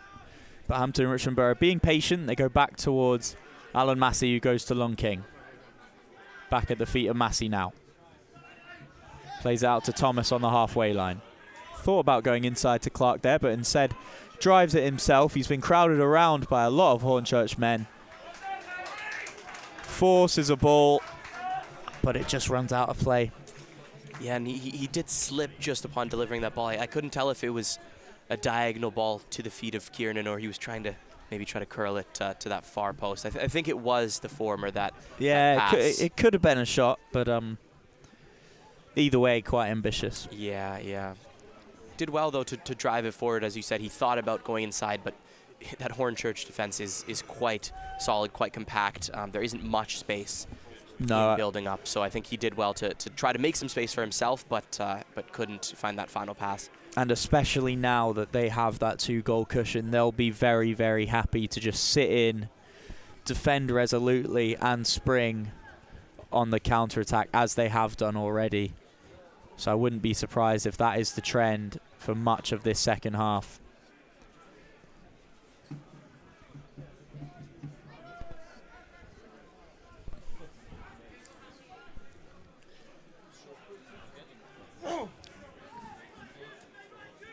Yeah, just about 52 minutes played here. The away side Hornchurch 2-0 up against the Beavers of Hampton and Richmond Borough. Thomas plays a searching ball over the top for Fasamade. He brings it down well. Is he onside? He is not. He is not. Unfortunately. Again, he's made the runs but hasn't been found all that often this game, and it'd be nice to get him some chances, but nothing's really been created for him yet. No, and I think the only player that you'd reckon he has a chance against physically is Josh Hare in that back line. Oh, poor back pass. Sandat does get there. Maguire does well to come out and get a piece of it. Fasamade does well to win the flick on. Kiernan is trying to get the right side of Gibbs. Can't quite do it. Fasamade picks up the loose ball. Sorry, Kelly, cut you off there. It was just a chance out of nothing for the Urchins.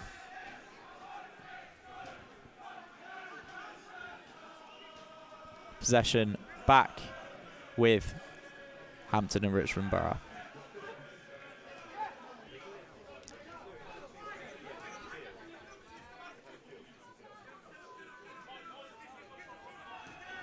Taylor Clark to Atkinson in the middle of the park. Back to Clark. Clark back to Massey.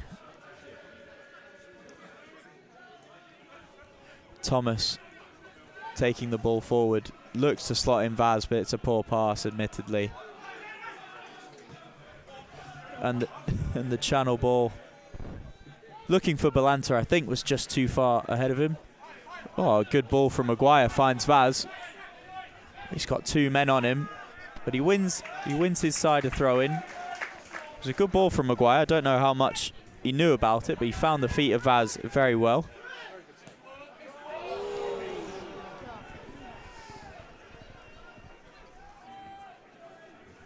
Ling's picked up loose ball. Sandat's got the right side of Taylor Clark, but he did so through illegal means and is offside.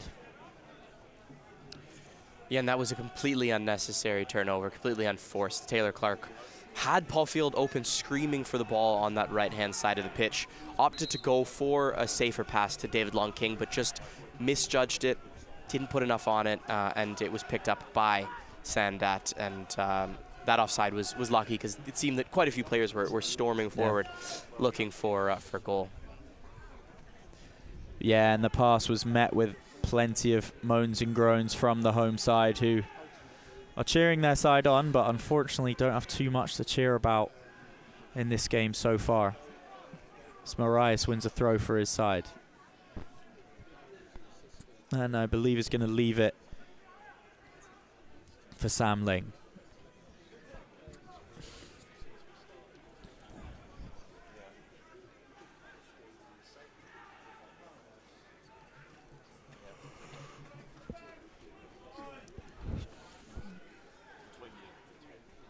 Sam Ling finds Sandat. who somehow got very free after that throw-in. Looked to play it back into the path of Marias, but it was cut out. Mike Atkinson looking for Fasamade. It's touched out of play by Bertram Cooper very well, admittedly. Fasamade plays it quickly to Deadfield. Plays it back to Fasamade. Can he win something? Plays it into Kiernan on the right-hand side. Some space on the edge of the box. He's gone down and loses possession so cheaply there. Really disappointing. It's back with Hornchurch. Balanta plays it back to Hare, who goes out wide to Weston. He's quite deep in his own half, but Hornchurch very happy to just build out. Oh, and that's hit Harry Thomas's hand. And it will be a free kick to Hornchurch. Yeah, just completely misjudged the ball there. Bounced, missed his foot looking for the touch, and just bounced up into his hand. I mean, nothing malicious, but it's just one of those where it's like, could really do with it not happening. It's just it's completely, it's not like he was under pressure as Vaz deals with the free kick against Weston. Again, Vaz has had a good game for Hampton Richmond Borough. Nothing to show for it just yet. Deadfield takes a free kick quickly. Taylor Clark is testing Tom Ray on this left-hand side. Can he get a ball in? No support just yet. Vaz does join him now. Plays it to the edge of the box all the way back to Long King. I doubt that was his intended target. Plays out to Paul Field. Good ball in the middle. Finds Kiernan. It's full. It fell to Kiernan at the second effort. Nasta came out and did well to smother him. And he basically had no angle to find the back of the net in that one. No, Nasta did really well coming up very quickly to close him out. Made himself big. You could tell that Kiernan was also falling. Nasta fell, got him low. The only place he could have put the ball was near post, and Nasta stopped it with his chest. Corner's gone short to Vaz. Plays in a ball to the back post on his right foot over the head of Long King. It's another good chance, actually, for Brennan. It's his first of the day, but for the Beavers, probably the best of the second half for either side. But, yeah, Nasta did really well from point-blank range just to close down Kiernan's options. And as you mentioned, Kiernan did well to bring the ball down with a touch in the box, but he was falling backwards. It would have been really hard for him to stab that one home.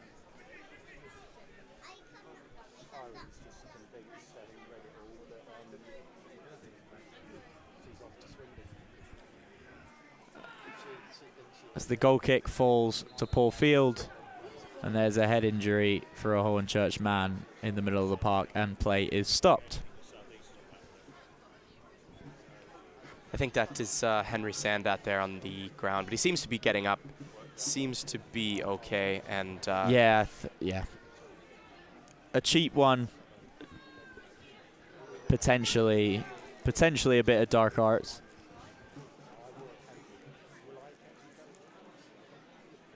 Will it be an uncontested drop ball? How will they restart play? I believe Hornchurch are just going to...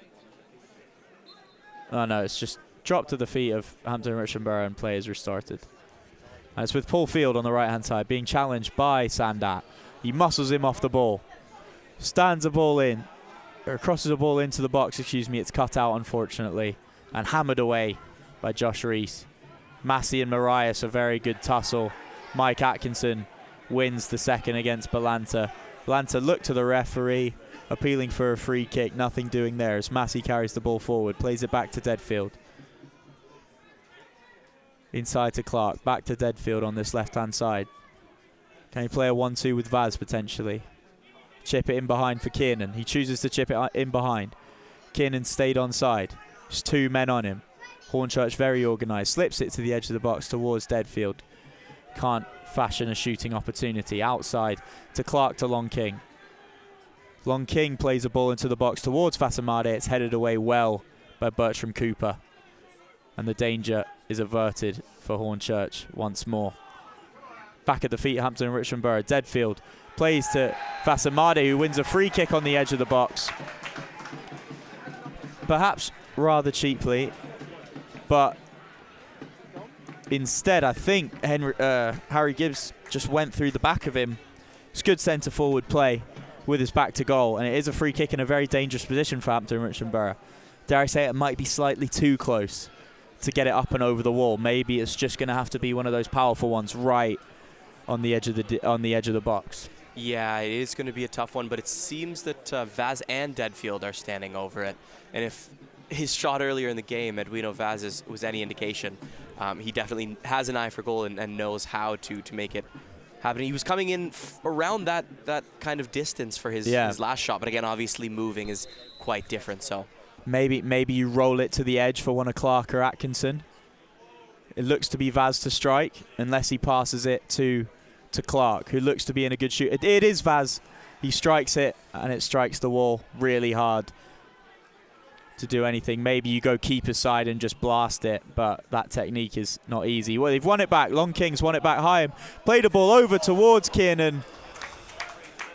If the role reversal was better and it was Kiernan playing that to Long King, that may have been a goal, but the ball just sails over Kiernan's head. It was just over. Very good effort, though, from David Long King, as we see Taylor Clark exiting the field. As well as Paul Field, I believe, and it will be, I think is it Rhys Gregor-Cox and Harry Gardner to replace them? We may be going to a back four then, potentially? Diego, you can do them at the same time, yeah. So that's the entry of two players that we've spoke about at halftime, spoke about before the game as impact players that both can help the Beavers find a goal in this late stage of the game. If you're just joining us now, it is just after the 60th minute, and Hornchurch is up 2-0. It is the 63rd minute. Hornchurch is up 2-0. Harry Gardner and Rhys Gregor-Cox. Jack, I think that is a very good substitution. Rhys Gregor-Cox able to find the net, make something out of nothing, and Harry Gardner, that kind of powerful, strong, fast midfielder that can really drive up the middle and help find someone like Rhys Gregor-Cox at that in that striker position. Yeah, I believe it probably won't be a change in shape, but I think we might see Craig Fassamade go out to the right. And it's gone. Oh, it was a good ball from Vaz. Almost found Craig Fassamade on the right-hand side. You can go back to Harry Gardner. First touches of the game. Has it nicked off his boot, and here we go again. Hornchurch on the counter-attack. Harry Gardner does really well to recover there and stop Henry Sandat in his tracks. And that's exactly what Harry Gardner offers, is a player that can track back and move forward with quite incredible speed. Junior Marias on the left-hand side. One-on-one with Long King. Goes down the byline. Good save by Aaron Maguire to stop that cutback. But the ball is just given right back to Hornchurch. Long King tackles on the left-hand side.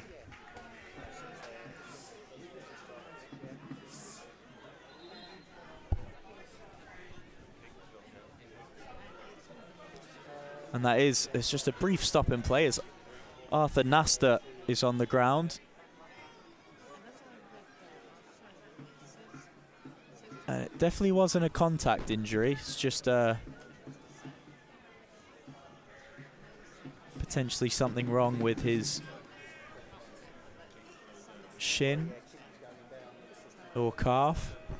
But we do see substitute keeper Reese Byrne getting a bit warm on the sideline now, but it is inconclusive whether this injury will send Nasta to the sideline and force a substitution. Yeah, the body language doesn't suggest one thing or the other. No.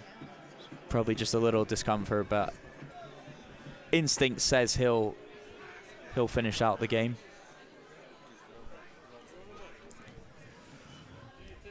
So, Alan Dawson and his team, Max Kretschmar, Luke Ruddick, Dave Rogers, goalie coach, they've rolled the dice. They've brought on Rhys Gregor-Cox and Harry Gardner. Tried to freshen it up.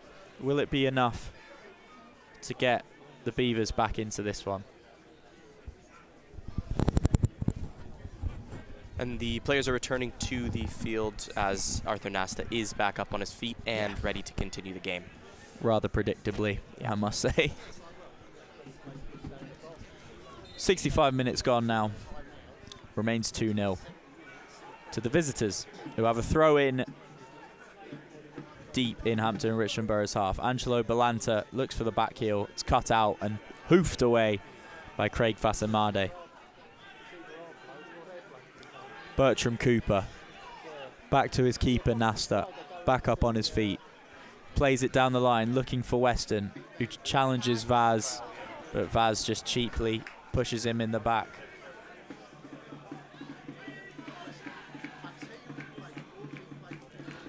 It was coming down. It was going to the head of Weston. Vaz is a bit smaller, and I mean, as a defender, you just sometimes give him a nice little love tap, push him away from the ball, and you can get away with it sometimes, but I think this was it's when the hands are fully extended and the ref is right there, it's hard to get away with it. Yeah. Josh Eyre to deliver this one in on the right foot, near us on the right-hand side. Looking for Gibbs, looking for Balanta. It's a deep one. Falls to the foot of Fasamade. Sandat recovers, plays it out to Weston. Cut out well by Vaz. Oh, but Fouled. he just trips. And he knows he trips. There's a big smile on his face. The referee didn't see that one. And he's won a free kick for his side.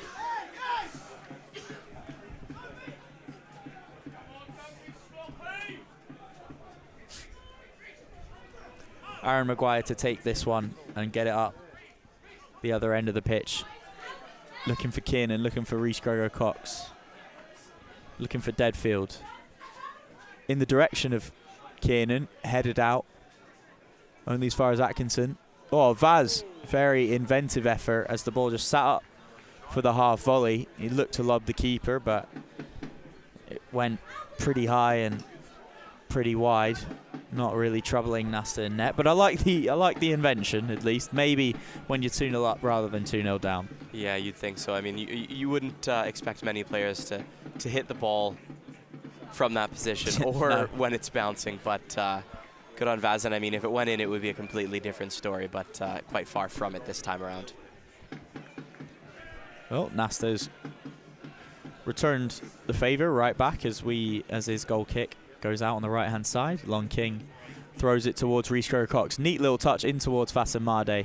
Tries to poke around the corner but can't connect with a fellow man in red and blue. Back with Atkinson on this right-hand side though. He goes inside, or goes across, excuse me, to Harry Thomas, who plays it to Vaz. Moving the ball a little quicker. He whips one in. It's a good ball. Looking for Kiernan, but it's well defended. Marias goes down really cheaply, not going to get that one. And I spoke too soon. He did get that one very, very, very, very, very, very, very softly. Only after he looked at the referee. I think you could throw a couple more varies Yeah, on. As you that said, was it took a second for the referee to respond to that. Yeah, he thought about it. I don't know what he was thinking about. It wasn't a foul, but, you know, it's an opinion. It's a game of opinions. Indeed it is. Even wrong ones. And, you know, I hate it, but we've been in this situation before, and you just get the sense, even if we do nick one back late on, are we just running out of time? Hornchurch are pretty comfortable, and I know we've had the majority of the ball in this second half, or at least it feels like we do, but we haven't done quite enough with it, is it? Like, you know what I mean? It's well cut out. Yeah, and that goal difference is huge, even nicking one back. Yeah, look, we are just out of the goal relegation matters. zone on goal difference, so if Every we goal can't get matters. a point, yeah, like you said, every goal does. You gotta keep trying, and you gotta try to the final whistle. A point would be amazing, but just feel you know, Henry Sandat chips it over to Rhys, who does get there in front of the goalkeeper Maguire, but can't bring it under control, and it just runs out of play.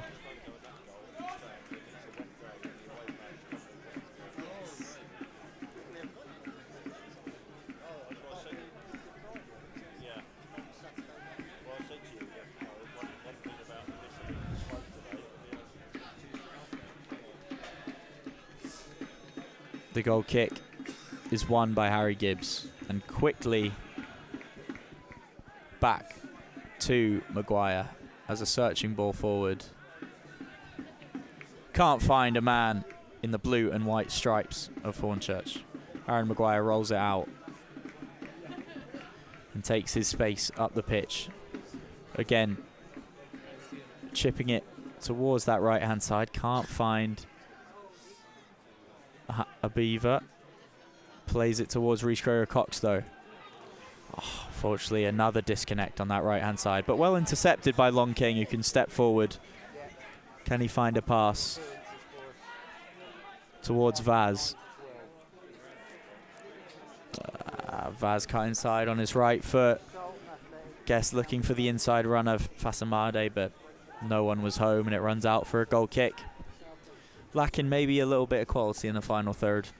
Yeah, it's just, we've been speaking about it. Luke Ruddick spoke about it after the game against Worthing on the weekend last weekend, or on the Tuesday night last week, and it is just that composure, especially late in the game when a team is desperate. They don't necessarily look like they are desperate for that goal. It's just things aren't clicking. And hopefully, you know, we still do have 20 minutes of regular time. It is the 72nd minute now of play, and hopefully that forward two of Rhys Grego-Cox and Brendan Kiernan can make something happen. And the team can be a bit more cohesive.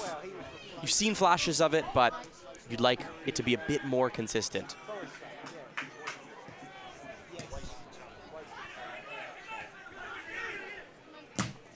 Big challenge there. Well won from Harry Thomas right under our noses. Chips it in the direction of Brendan Kiernan, but it's like, yeah, he's always second best to that ball. I just don't know why you'd persist with that. Bertram Cooper is always favourite in the air. So, and I do rate Harry Thomas, but I think sometimes when he crosses the halfway line, he often doesn't pick the right pass. At least today. Mike Atkinson has it in the middle to Harry Gardner. Finds Rhys Grego-Cox. He's had a few decent touches since coming on, but hasn't made the desired impact. And unfortunately, a wayward pass from RGC gives it back to the Urchins.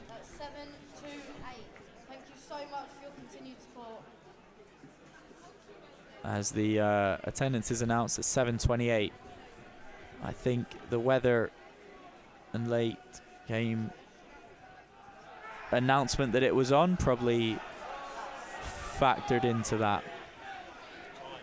Alan Massey plays a nice ball up to Brendan Kiernan. Brendan Kiernan back to Harry Gardner, who should spread it left, and he does, towards Deadfield. Can Deadfield play in Rhys Grego-Cox? Instead, he goes wide to Edwino Vaz.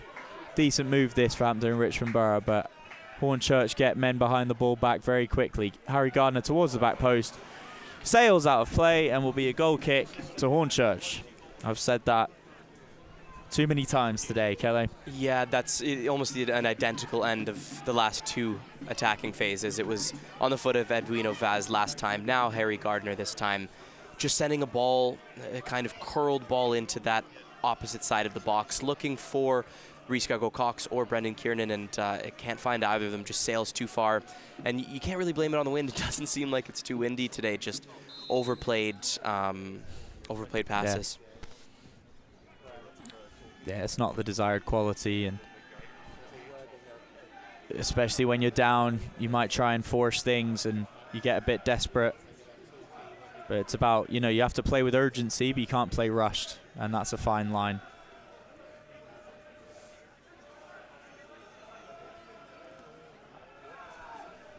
Fasamade, his ball is cut out by Gibbs.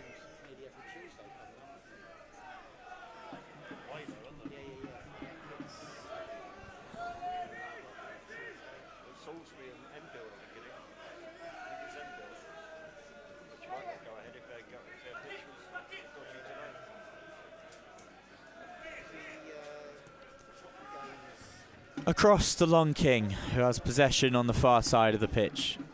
Calling Fasamade in to get it to feet. Elects to go to Deadfield, loses the ball instead, and Balanta's picked it up. Looked to slip in Marias, he couldn't, but he wins it back. Sandat on the left-hand side, cuts inside, unleashes one, hits the side netting. Some people in the ground probably thought that was in. He got the shot off nice and quick. The young striker did, but perhaps from that angle should have put it on target.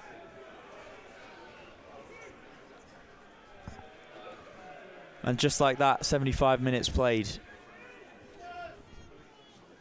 And it remains 2-0 to Hornchurch. Yeah, and as we predicted before the half, talking about if that second goal was scored when it was only 1-0, Hornchurch has been able to come out of the gates and really just suck the energy out of this game. There hasn't been too much in the way of chances as Brendan Kiernan has the ball in the top of the box. Plays it wide to Greg Fossen-Made, who sends the ball quite a while over the net, just leaning back a bit while he was planting to take the shot on the right, from the right side of the box. Decent effort, a good idea, but just the execution wasn't there. Yeah, it hits the LED scoreboard, and that tells you how far, if you have been to the Bev, how far over that strike was. Need some quality in the final third. Whether it's the final ball or a shot on target, because we're running out of time here. Hornchurch picks up in the middle. Reese with the ball. They've just recycled possession very well there. Ball over from Hare, looking for Balanta. That's probably just too much in these conditions. And there will be 2 more substitutes for Hampton and Richmond Borough, as it looks like Ronan Silva and Nana Boateng will come on.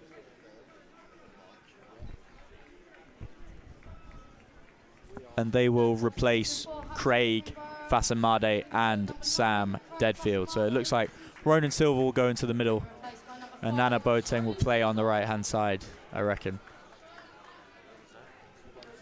They have enough time to do something, probably not as much time as either player would like, but 75 minutes, it's probably 15 minutes plus, hopefully 5 minutes of added time, just under.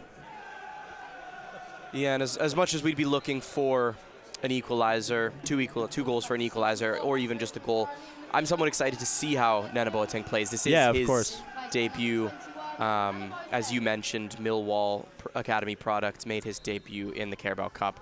2024 was it, against Crystal Palace, I believe. Yeah, I think so. So quite an exciting move, quite an exciting addition to the squad. And if Edwino Vaz's form and his talent is any indication of the quality of players coming from Sutton United, hopefully Nana Boateng will be quite the player today and going forward here for the Beavers. Yeah. Then we do have another substitution here, this time for the away side. Junior Marias going off. And he is being replaced by number 12, Darren McQueen. Man, I said danger man. Hopefully he can't do too much today. But that's also the difference. Teams at the top of the table, they have so much quality throughout the squad. Not to say that we don't, but it's just I think he would be starting. Oh, Ronan Silva's picked up the ball and he's driving forward in his first action since coming on. He's having a strike. It's on his left foot. It took a nick on the way through and he's quickly won his side a corner. A nice sense of urgency from the substitute there. Yeah, and those fresh legs are always helpful this late in the game. And as you said, bringing on players with technical ability, Ronan Silva is one of those players. Yeah. The game has been lacking some of that quality from this Beavers side, and Ronan Silva is somebody who can operate really well as a 10, find the space, and I think he can play really well with a forward like Reese Grego-Cox who can be that poacher. So if Ronan Silva can find space, he's very good on the ball, as we just saw. Powerful run up towards that left side and then glanced the shot towards the net, just dragged it a bit wide. Maybe touched the defender, maybe not, but it's a corner here for the Beavers.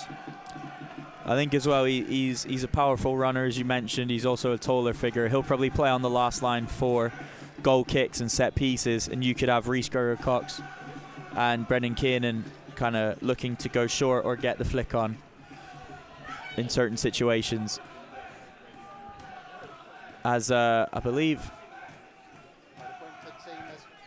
is that Angelo Balanta or Bertram Cooper? It's Cooper. It is Bertram Cooper, who's it's just been a stop in play here. I think he got a bit shaken up, but he's not having to go off the pitch, I don't believe, unless he is.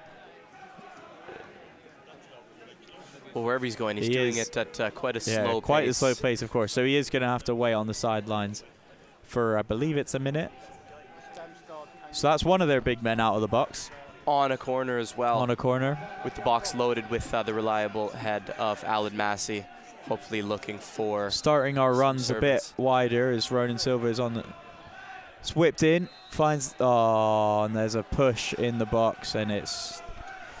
The delivery was decent, but unfortunately it doesn't even matter, as it will be a free kick in Hornchurch's goal. As I'm just noticing by us, Edwino Vaz is walking away with a limp here. Quite the limp. Yeah. I didn't see anything which happened to note, but hopefully he can carry on, as we've reached the final 10 minutes of normal time. Nothing too much to show for this second half from either side. Darren McQueen takes the ball down well, little step over the fresh legs of the Hornchurch substitute, plays it out to Weston. Weston goes back to Bertram Cooper, who's now back on the pitch. Harry Gibbs, searching ball, the left. Oh, I believe Sandat is away on this left-hand side. Probably wants another. Oh, he's played a nice reverse ball into McQueen, who can't get it, and Maguire does well to come out and claim that one. He's looking to play the ball quickly, but McQueen is hiding behind him. Wisely elects to throw it out to Atkinson instead. Atkinson takes the ball forward, plays it to Ronan Silva, who goes on to Vaz. Nice touch inside. It's intercepted with a lovely sliding challenge from the captain, Tom Raitt. There's been many Hornchurch players who've had a good game today, but I think the captain, Tom Raitt, has put in a very captain-like performance. Nothing too flashy, but he's done all the simple things really well, put in some good set-piece deliveries on both sides of the ball. Yeah, alongside Josh Reese, playing as a bit of a pivot in possession. They've both just been phenomenal, finding balls, getting on the end of balls, defending as well. As we saw with that challenge by Tom Raitt. Edwino Vaz was all but in on goal, or at least with a clear shot on goal. Yeah. And Tom Raitt did very well to stop it and not get a foul in that dangerous position. Yeah, it was perfectly timed. Henry Sandat leaves the pitch, probably my man of the match after really good running, combination play. Scored the opener and played a massive part in that second one, providing that initial ball over to Marias, who then slotted in. Balanta, he's replaced by Giles Phillips. And there is another substitution for Hornchurch. That is Miles Weston leaving the pitch. I believe Charlie Pegram replaces him. Let's have a look. It looks like it's Pegram, but I need to see the back of his shirt. And it is Charlie Pegram, who actually played decently well in the reverse fixture as well. Third substitution for Hornchurch, leaving the field, number 11, Miles Weston. Miles Weston, elder statesman, also had a pretty good game. Didn't do anything too fancy, but put in some dangerous balls, especially in the first half. Most notably that one that fell on Angelo Balanta's right foot, which looked destined to open the scoring.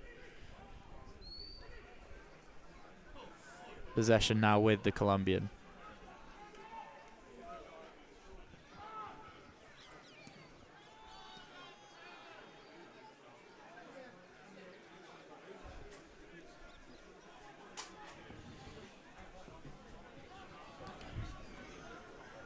Yeah, and they've just completely taken the sting out of this game for basically all of the second half. We haven't been able to create all that much. And Hornchurch haven't had too much of the ball, haven't created too much themselves, but the team that's 2 goals to the good won't mind at all.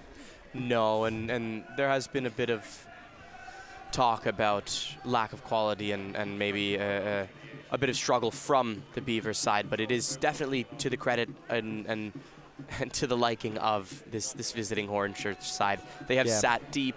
Not overly deep, but they've sat pretty deep. They've sat a lot more narrow than you saw them in the first half. They're not looking for those counter-attacking goals.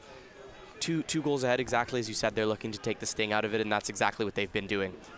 It's a very professional performance from the side, who most likely would be top if they'd played the same amount of games as the league leaders.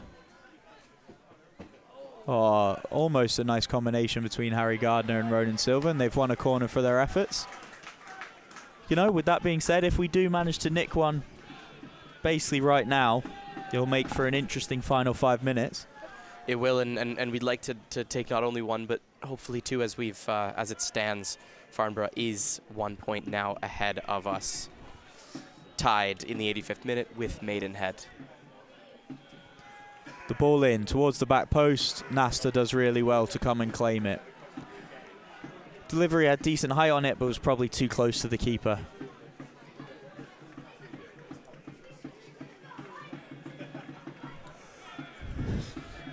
And is he looking in Belanta's direction?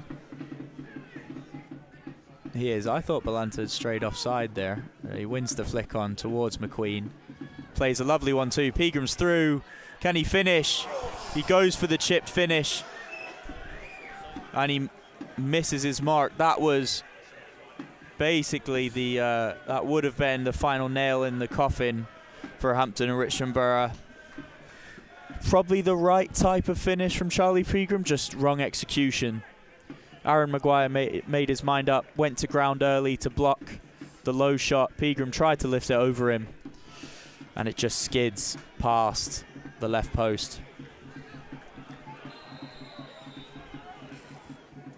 And that's the scare. I mean, as a team that is 2 goals behind, you can send as many bodies as you want forward, but you always have to be wary of not only the team that is 2 goals to the good, but also a team with such attacking power. They've made quite a bit of substitutions, but as you said, McQueen and Peagram, we've both seen them get in on goal, and Peagram almost just scored their 3rd goal of the game. So there's only so much that Hampton could do to get back in the game, but they really would be desperate, because as it stands, Hornchurch has now moved up to 2nd place in the National League South, and the Beavers have moved down to 21st into the relegation zone and 1 point behind Farnborough.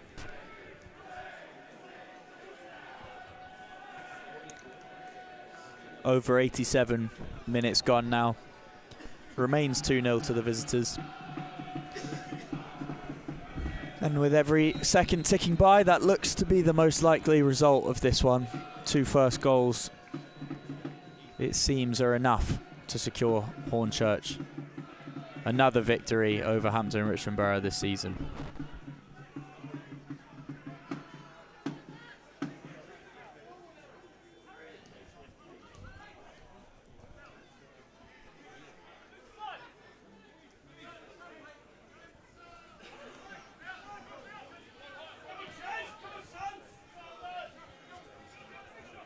Ronan Silva on the left-hand side delivers with his left foot towards Rhys Gregor Cox.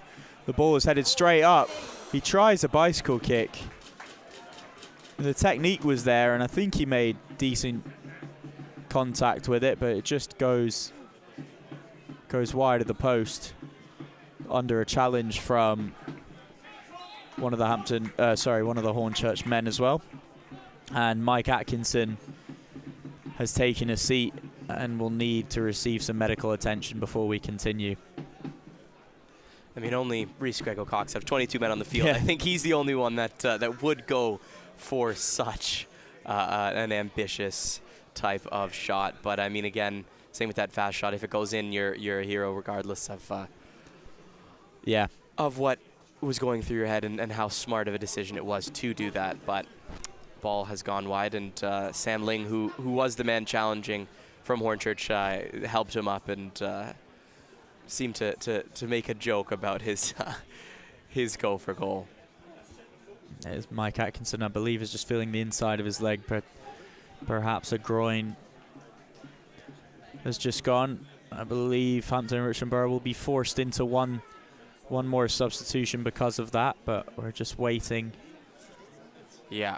It looks like Mike Atkinson's day is done. And Hayden Vaughan will be taking to the pitch. Substitution for Hampton Richmond Borough, leaving the field, number 27, Mike Atkinson. He's been replaced by number 6, Hayden Vaughan.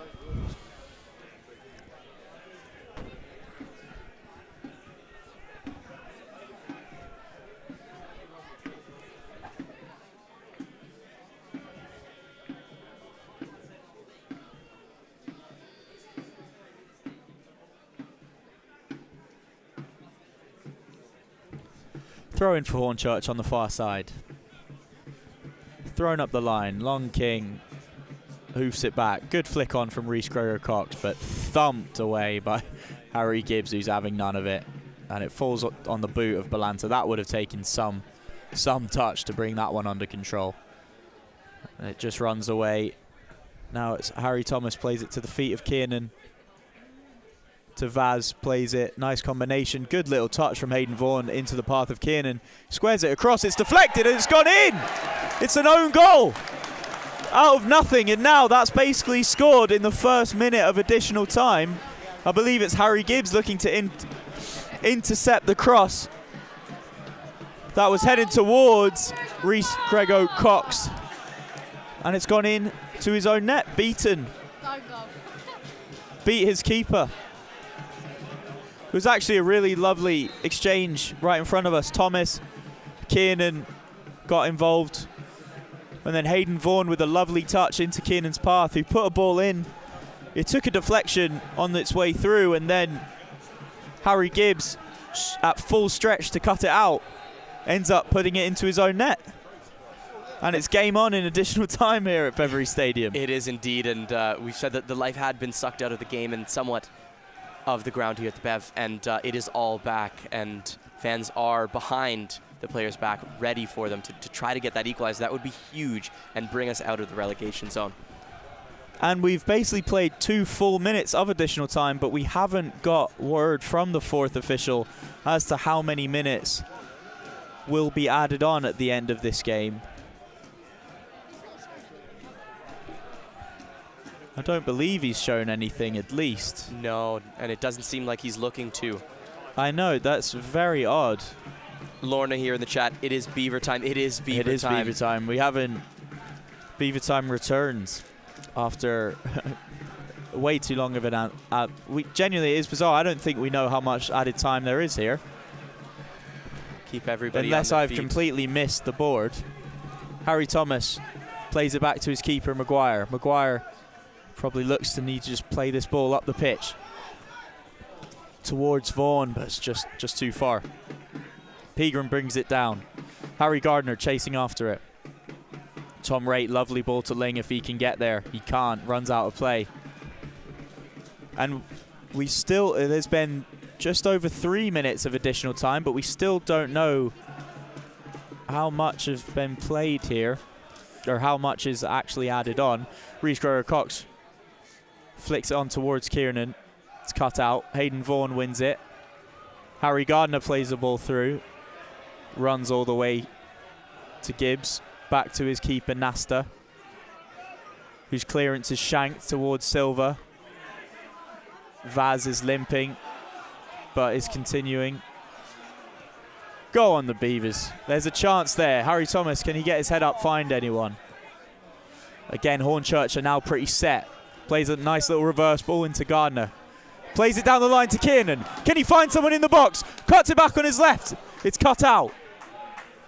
Chance for a long throw here. How much added time is remaining in this game? Throwing goes quickly to Gardner. Floats it into the box. It's flicked on. Falls to Massey. It's gone in! Massey's equalised! Massey's equalised! The captain! Captain fantastic! I believe that's his first goal of the season, and what a time to get it! What a time to get it! Oh my gosh. A point snatched! 2 goals in added time! As Alan Massey, the most unlikely of heroes, draws Hampton and Richmond Borough level against the high-flying Hornchurch. 2-2, Kelly. 2-2. 2-2 at the most unexpected time and in the most unexpected way. Alan Massey, someone who we talk about time and time again, hitting the ball with his head, thumping the ball from the defensive line, and the ball fell to his foot in the box. Seemed like he wasn't sure what to do with it, but he just powered it into that bottom right-hand corner, just past Nasta. Nasta couldn't have done anything about it. Great job from the Beavers to make a really quick throw, get the ball in the box, create some chaos, and the captain did it. Beaver time, and Beaver time successful. 2-2 in the 95th minute. 5 minutes ago, 2-0. And I can't help but think about that chance Charlie Pegram had at 2-0 up, where he was through on goal. and chipped it just wide. The ball's back with the Beavers now. Vaz plays the switch, looking for Boateng. Boateng takes it down excellently, plays Vaughan in on the right-hand side. Can he get a ball in? Oh, he's tackled by Pegram. Who goes down under a challenge. It's been over 5 minutes of additional time. I would presume, I truly have no idea, but I guess the final whistle is not too far away. There'll be an extra minute or 45 seconds at least from that goal. And what a goal it was, what a moment that was. How vital will that point be for Hampton and Richmond Borough's season? Extremely. In the long run, at the end of the season, when it's all said and done, this could be one of the games that really keeps us in the National League South, Jack. I think that the importance of that goal can't be understated. And it looks like the Beavers, the fans, the players are really looking to get a third. And what a moment it would be if that Hayden third goal Vaughan goes in. picks it up. He plays it through to Kiernan, but it's just overhit. Referee's not really looking at his watch just yet. Nasta pumps it up the field. Massey wins the header. Only as far as Reese. Some of these Hampton and Richmond Borough players are running on fumes. Hare puts the ball in. Whoa, excellent header out from Boateng, I believe it was. Kiernan does well to collect. Vaz chips it over in Reese Gregory-Cox's direction. Bertram Cooper cuts it out. But it's fallen to Ronan Silva. Charging on the left-hand side, charging into the box. He's bit off slightly more than he can chew. It's a goal. It's a corner. Ronan Silva, I believe, had the last touch on that one, but the referee didn't see. Last chance saloon. Can we get a winner? This surely will be the last action of the game. We don't know how much additional time there is, but we're well into the 7th minute of additional time now. It will be Boateng to deliver. Kiernan's gone short. Go away. He whips it in. It's very deep towards Long King. Has it hit someone's hand? Falls to Long King. Blocked. Headed away, not all the way away. And the referee has blown the whistle. It finishes. Hampton and Richmond Borough 2. Hornchurch 2. What a point. They were down and out. I said it myself. I thought the game was over until 2 late goals in additional time. A fortuitous own goal from Harry Gibbs. And then the equaliser from the most unlikely of circumstances. Alan Massey, Captain Fantastic, his first goal of the season.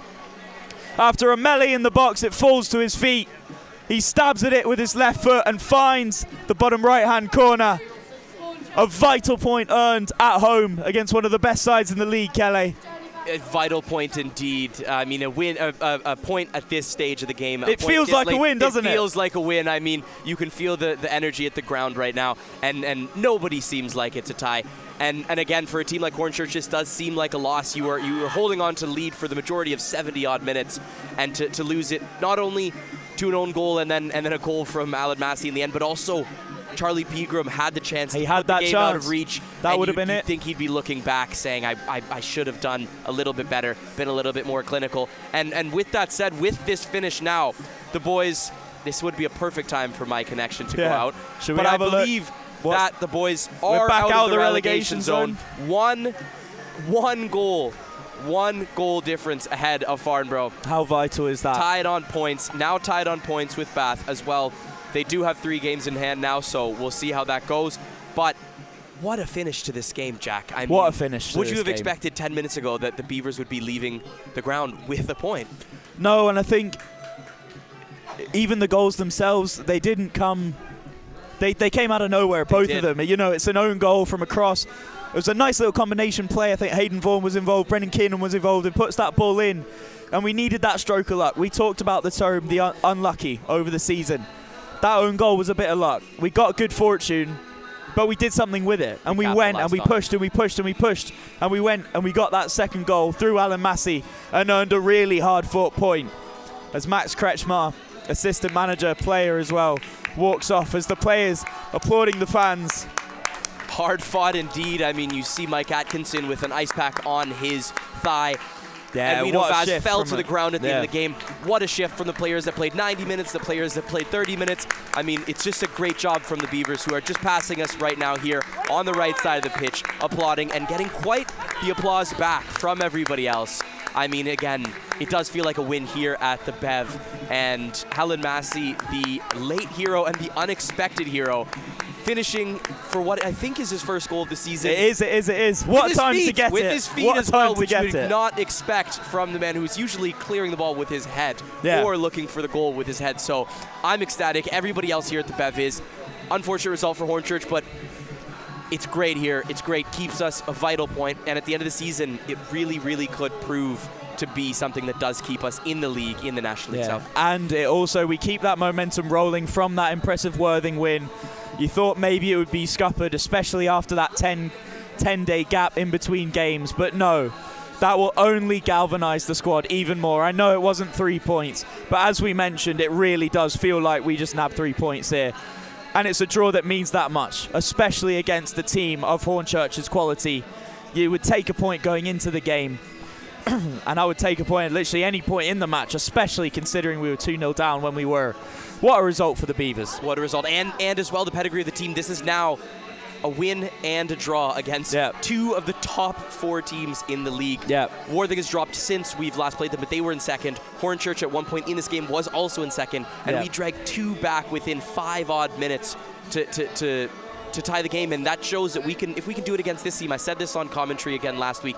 If we can win against Worthing, if we can tie against Hornchurch, we can do it against any team, home or away. Hopefully, I mean, again, the atmosphere, the energy, and maybe you can hear the chants, the Beavers chants. That is what really pushed the team towards the end. Really As pushed we have the team. fans chanting. Really Chanting in pushed front of the us. Team as former PA Tommy Rance comes by as well. Stunned, just as stunned as we are that we came back those 2 points. But again, it's a huge result. Hopefully there's not another 10-day gap, but again, we can do it here. We can do it on the road against Hemel Hempstead on Tuesday, and hopefully when we see Chelmsford visit on the 14th.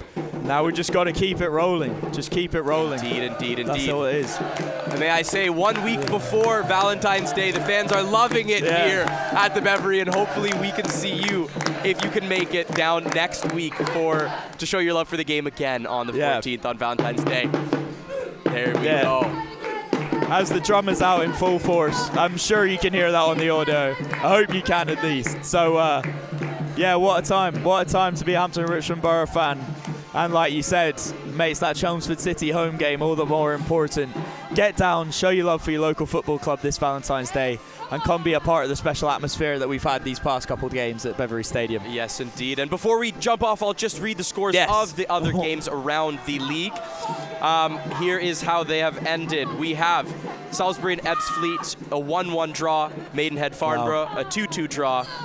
Dover Worthing, a 1-1 draw with a red card to Dover at some point in the game. And Dagenham and Redbridge came back from 1-0 down at halftime to beat Chippenham 4-2. And Maidstone and Slough as well in the 71st minute. Slough is up 2-1. That game is still yet to end.